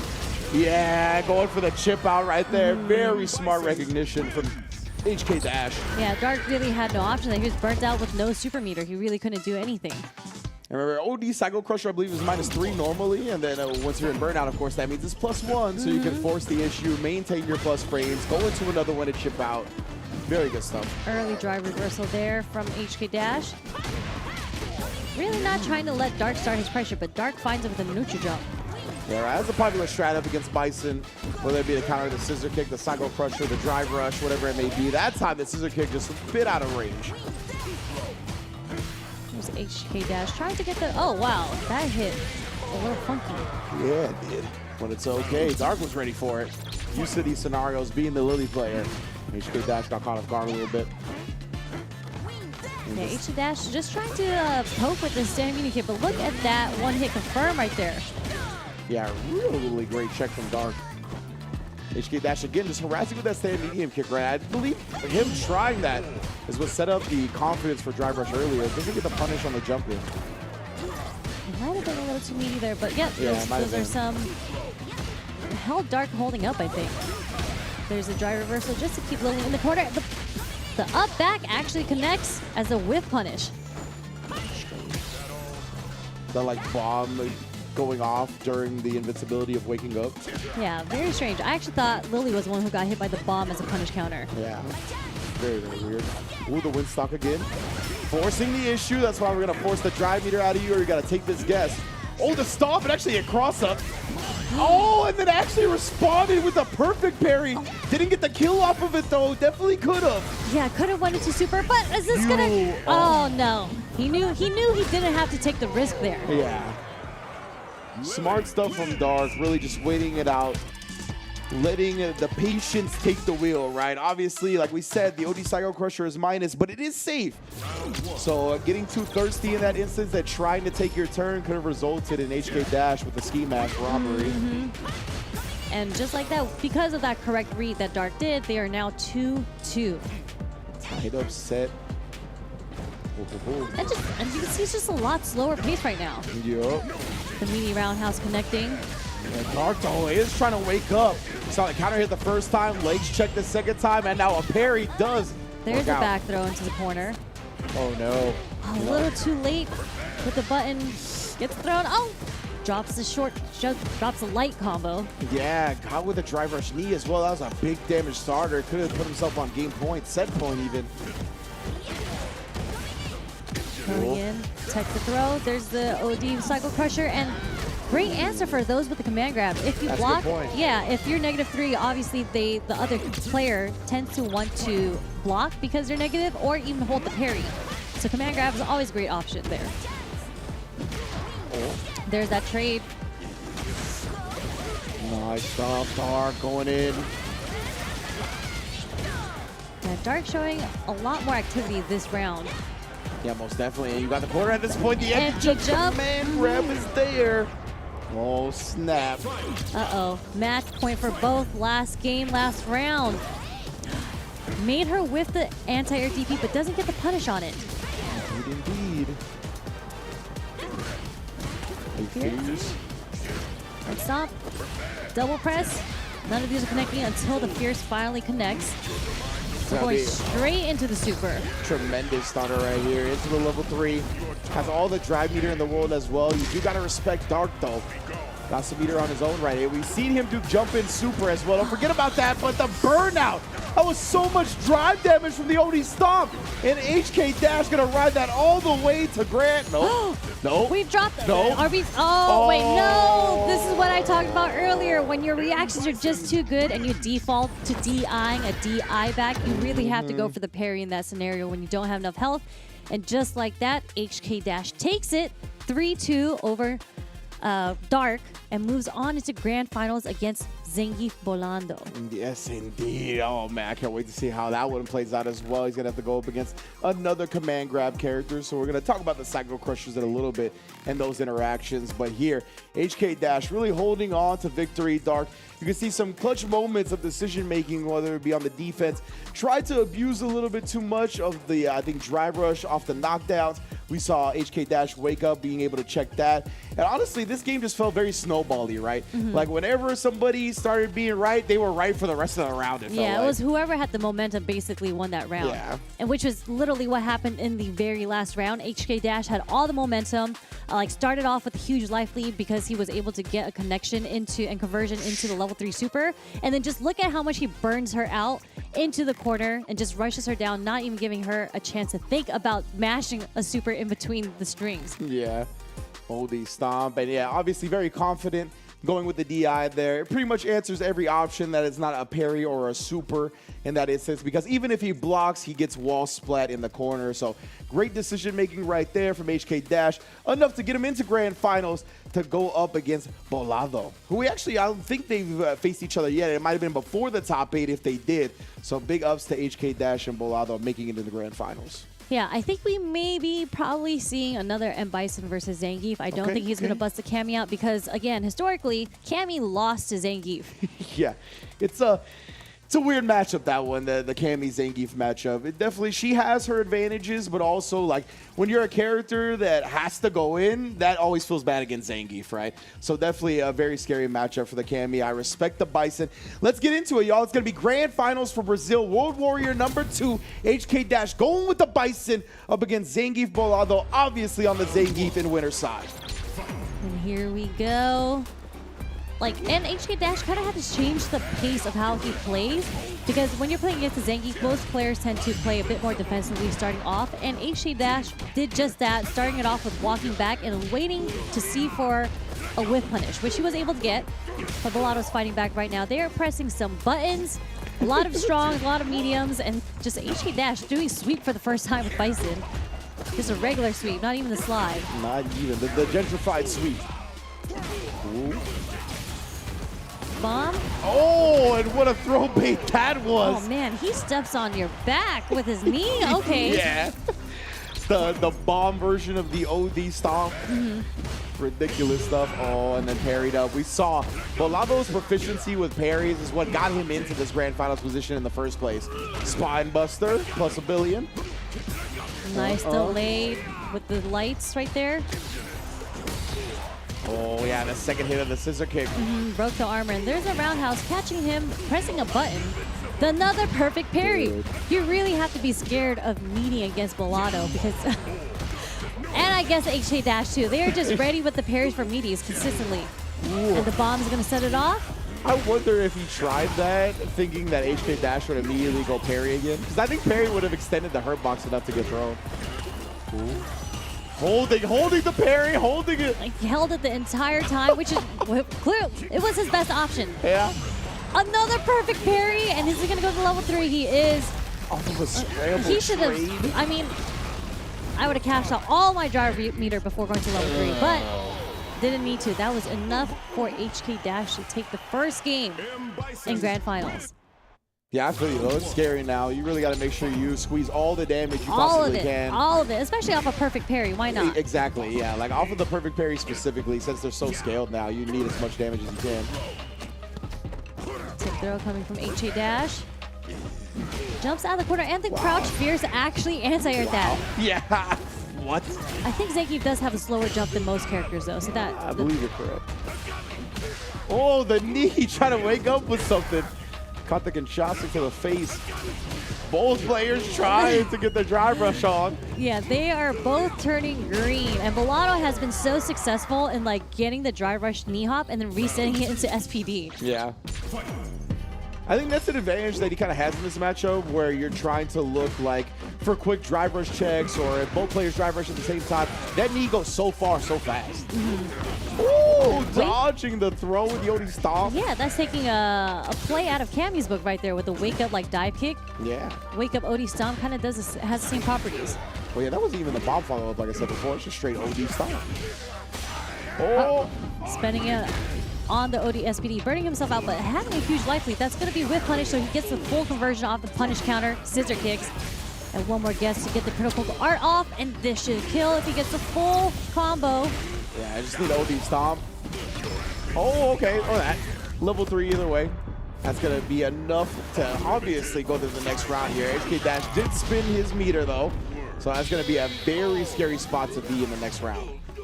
Yeah, he's just gotta let Bellotto, or not give Bellotto a chance to get his level 3 off. Oh my, the 99-second drive rush. Yeah, So there's that feisty. stand medium kick to check it. Bellotto's so good at switching up his offense because he goes from pressing strongs in the neutrals, like stand strong and stand medium kick, into doing like drive rush short into another drive rush just to get you like guessing on defense consistently. Yeah, absolutely. Like that. Oh, cycling through different ranges, different timings, right? Nothing feels autopilot. Feels very hard to catch on to the rhythm. Which is incredibly scary against Zangief. Yeah, 100%. Oh, That no. is a punish. Yeah, straight into the level 3. Yeah, the OD might be safe every time. The regular Psycho Crushers, not so much. Bellotto putting him on life support. Huge life lead. There's the punish counter scissor kick. He's going to get the conversion, and we're going to get the bomb set up. Whoa! He actually tried the jump back light kick, but we're finding a parry once again into the exploder. Again, so scary to meet against these two players. They're so good at timing the perfect parries against meaties. Yeah, and Bellotto has the advantage that the most he's going to eat risking that is a normal throw, right? If HK Dash risks that, he could eat an SPD. Yeah. It's very, very scary going forward. There's the bomb from the overhead, too. He's going to get a full conversion from the bomb. Nice. Extra damage, extended combo. And another bomb. Ooh, the hell attack. Nice, timed it well. Couldn't find a combo afterwards, though. And there's that crouch fierce again. Oh, backdash accidentally gets hit, but jumps out of SPD. I'm very surprised seeing the crouch fierce still hit that late, even with Zangief's longer duration jump. There's the whip punish, but doesn't get the follow-up, just a little too far for that conversion. Oh, wow. Damn. Full neutral jump roundhouse to get the punish on the whip scissor kicks. Wake up super does not connect. Bellotto was ready for it with some parries. The headbutt is going with the driver choke afterwards. Finds the cancel extension. Caught him holding up or walking back with that low. Yeah, you ain't going nowhere. Staying solid. Both doing some stand medium kicks. And Bellotto's like, enough of that. I'm just going to do a stand fierce with my armor. The whip punch with stand medium kick. Of course, that light kick and a driver's cancel is going to come out on whiff regardless. Yeah, stand fierce, such a strong move from Zangief, but also one of the most easiest buttons to punish in this game if it whiffs. 100%. Oh no, I don't know what HK Dash was looking for there with that crouch strong, but man, did he pay for that one. Oh yeah. To my adoring fans. Oh, help me finish off this Bison. Don't do that. Oh, wow. My, the Fierce got gripped up. The starter frames of Fierce. He woke up with Fierce. Yeah, he did. I don't know about that one. Maybe that was supposed to be like a wake-up drive impact. Or drive reversal, sorry. Yeah, something like that, and it just didn't end up coming out. He didn't get like both buttons or something. Yeah, but quite the commitment to do a wake-up Fierce here, so I doubt it. Yeah, probably most likely something else. Or just the hardest read. Oh, tried speaking to of the catch hardest him. reads, Yeah, he tried to catch him on the up frames of the doubles reverse. That would have been wild to see the air SPD on the stomp / devil's reverse. Oh, spine buster. The world is your oyster. And he's got an anti-air. Knew that HK Dash was looking for a way out. Now Bellotto on tournament point. Just like there's that stand medium kick check again. Both from both of them. First OD Psycho Crusher of the set. Indeed, actually. Yeah, Bellotto, oh, I was just gonna say, that's such a good job of getting the parry. That wasn't even a punish. It wasn't. He did a walk-up back throw, too. Like, Yeah. there's like a slight hesitation. A little too far for that DI to reach, but the stand fierce does connect. Oh, he almost blew him over the DI right there. Breaks the armor. What is happening right the heavy now? on the jump in. What is going on indeed? Scrambling towards the end of the tournament. Oh my goodness, Bellotto is also very close to 3 bars. Yeah, next sequence he's going to build that 3 bars. I thought that was going to be it He right held there. up. Bellotto takes it. Brazil, #2 world warrior. The whole first place prize, the lion's share of the CPT points with the Zangief. Incredible play there. Just so good at like mixing up what his offensive defensive options were. I felt like it was so difficult to read what he was going to do. Yeah, I agreed. legitimately did not know what he wanted to do on both ends. And just like the scrambling in the end, that was very, very strange. Like they like hesitated, they had delays, although they got the first initial hit, but there were a lot of counter hits across the board. Yes. And just fortunately for Velato, he came out on top of that interaction, was able to get enough meter for the level 3 and threaten it in the end and caught HK Dash trying to get away. Absolutely. To echo your sentiment, I really couldn't ever find the habits that were consistently like autopiloted or relied on from Velato. Like obviously he has his go-tos, right? But the way he was cycling through everything and his game plan, it just felt so difficult to get a handle on. And obviously that coupled with his ability to perfect parry damn near everything, definitely is gonna be a recipe for success. Yeah, and just like look at this right here. Like HA Dash played so well too, but there were just some really weird drops that were happening. Yeah, it's very true as well. Definitely some damage left on the table for HK Dash. Again, the character perfect parries. all day, every day with the perfect parries, yo. It was wild. That also I felt like was a little strange. The crouch medium punch. Yeah, I think when he went for the health stat, I think he looked at it and was like, is my level 3 going to kill here? And it wasn't. So I think that's why he stopped and went for like another sequence instead. Yeah, obviously still the newest character added to the game, so even if you're a longtime Bison player, you still got to get used to this iteration. There's going to be little nuances and weird situations that you're going to really have to go through the fire of to perform and naturally react to them in tournament. So obviously still getting his bearings, still getting his Bison sea legs, but HK Dash doing a tremendous job today, taking second place. But Velato on that Zangief. The character loyalty is rewarded. This man got buffed in Season 2, and look at the way he's doing Brazil. That's wild. Yeah, and I think from the leaderboards, where does that put him? Oh, we should get the leaderboards here in a minute. Oh, already. Ready with it. But look at that. Juninho Ross at first with 75 points, and not too far behind is Zangief Velato. Wow. This win put him all the way up to the second place, and same thing as HK Dash. They're actually both tied for second right now. You're right. And Namikaze, who we saw earlier, he's at 55 points right under them. Not Pedro, Zidane, FGC, the Force 90, and Kyomo all trailing behind. They're all very, very close within each other, though. There's only like a 35-point discrepancy between first and last. Well, not last, but eighth here in the leaderboards. I was going to say, yeah, I kind of want to see the leaderboard for the remaining people as well for Brazil because it's so close. At the bottom is 40 points. We didn't even see like Ronaldinho on the top 8, right? And he made top 8 today. So he's going to be very close to those guys on the bottom echelon as well. So this region is still wide open. Nobody has a really convincing lead yet. It's just the second one, too. Yeah, it's just the second one. I think there's 3 more. Yes, indeed. There will be 5 regular season World Warrior events, and then from those results, that's how we determine all the finals for the various regions, and that's where the prizing comes in. That's where the qualification for Capcom Cup comes in. So yeah, so much is on the line here for every single World Warrior. Great stuff to Zangief Velato, man. He gave us a hell of a show. And of course, thank you all for tuning in as well. We are not quite done yet. We're going to come back from a quick break and recap the day, show you what's up for next time. Don't go anywhere. We'll be right back.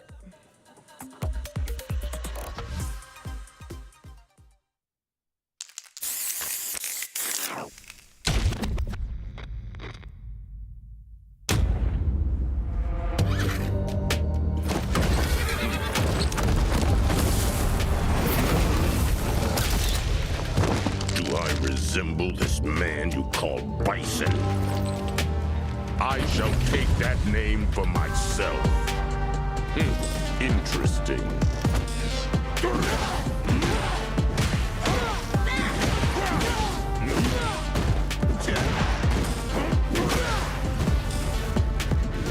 I shall crush your spirit.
That is all I need from you.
Welcome back, everybody, once again to the World Warrior Recap Show. Everything is in the books. If you're just joining us, this is our post-wind down. A little bit of decompression for myself, Sherry, and the stream as we saw. What was that? I completely just blanked on the person that won. It was completely just blanked. It was Zangief Bolando. Yeah, Zangief Bolando just won. I was like, as we celebrate Zangief Bolando, of course, big ups. Thank you for having my back there, Sherry. Big win on the Zangief, right? And just in general, I was really impressed with the perfect parries from the entire region. Not even just Zangief Bolado, but a lot of people were exposing perfect parries in spots where I like to see it, like against light strings, obviously the holding the parry and then letting it go and then perfect parrying again. A lot of instances where people kind of autopilot their offense and people don't expose them as much as they can because there's not a lot of ways to expose those options. But parry being frame one is definitely one of them. Yeah, and just outside of the perfect pairing, it's just so clear that these players that were in top 8 play each other all the time because, like, usually when you're playing a tournament, you do kind of the safer things in the beginning, and then you run your opponents through a series of tests to kind of understand what their options are usually, like what they like to do defensively, what they like to do in the neutral, but they were doing some wild reads from the get-go. So it's like clear that they play each other all the time. And it's just, I find that the best part of playing Street Fighter is just like trying to catch up as commentating. We try to catch up on the layers that they've already established and like trying to figure it out. That's the fun part of commentating and watching these like players play against each other. I completely agree. And that's why I laughed when you first mentioned, like, you know, usually you start with the safe things. You usually do, you know? That's not what we saw today. Like you mentioned, there was one where the first gambit that happened in the match was 99-second driver's throw to bait like an immediate response, right? Like that's the type of things we saw all throughout the top 8 today. And we're only going to get to see more of that as the World Warriors roll along, right? So, of course, big ups to Zangief Bolado and our entire top 8 today, making it through and getting those points and even beyond. But let's see what's also on deck for the future. I know the World Warrior recap streams aren't stopping anytime soon. So next week, we have the Grand Finals replays of Germany #3, UK and Ireland #3, Asia East #2, and US Canada Canada East, number 3, one of the premier regions in the world. And they're going to be highlighting the entire top 8 of Spain, Portugal, number 2, another region in Street Fighter and fighting games as a whole that's really on the come up.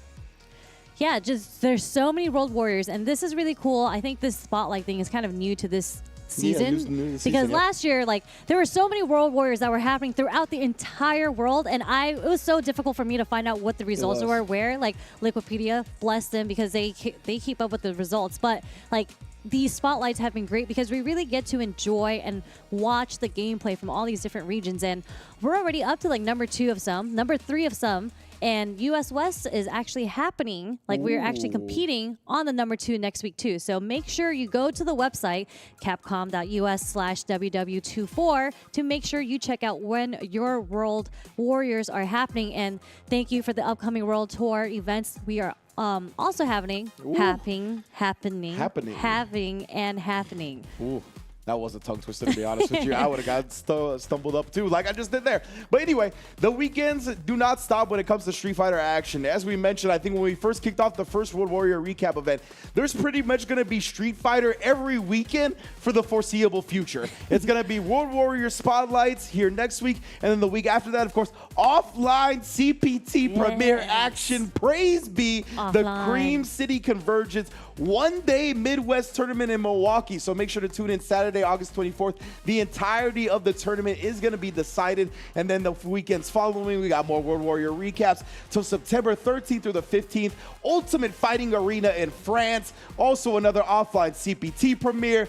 Beautiful Street Fighter lined up for, I was going to say years to come, and it truly is years to come. It is years to come. We have a lot of years coming for Street Fighter 6, but specifically for this year, there are still quite a lot of offline CPT events that are happening. I will be at Cream City Convergence. UFA is in Paris, so if you ever wanted to check out Paris, make sure you go there. Competition is great. We just did the recap of the grand finals of World Warrior France, Monaco earlier too as well. So there's a lot of killers out there. Yeah, you want to check it out. A global event or a global community. It's a beautiful thing that we get to highlight all the different regions. That's part of why the World Warrior Recap Show is taking place in the first place, right? As you mentioned, there's just so many World Warrior events, so tough to keep track of on your own. So we like to highlight the different regions, get some exposure to the players that deserve it. And as you mentioned, Liquipedia always doing its due diligence. In Cross, aka, well, let me double check, at Cross Knockout on Twitter. That fella has been making sure we stay up to date on the Liquipedia, mainly on his own for a very long time. So make sure to shoot him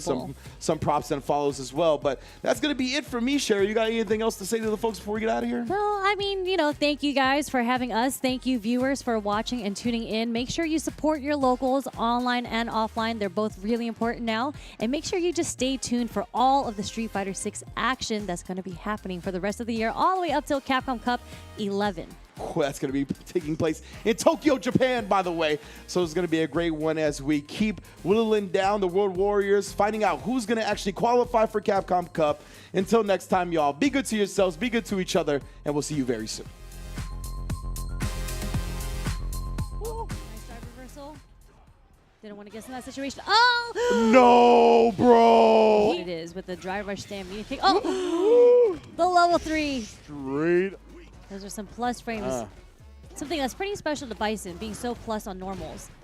Yeah, for real, though. Can't focus on everything, 100%. As we can see, Juninho still focused on the ground game here. First, the parry on the drive rush, then the raw check. Two great answers to the ground options of Brian. The huge life lead that we have right now, but never count. That's actually a really good play on words right there. I like that. That is a good pun. James Shen's somewhere smiling, and he doesn't know why.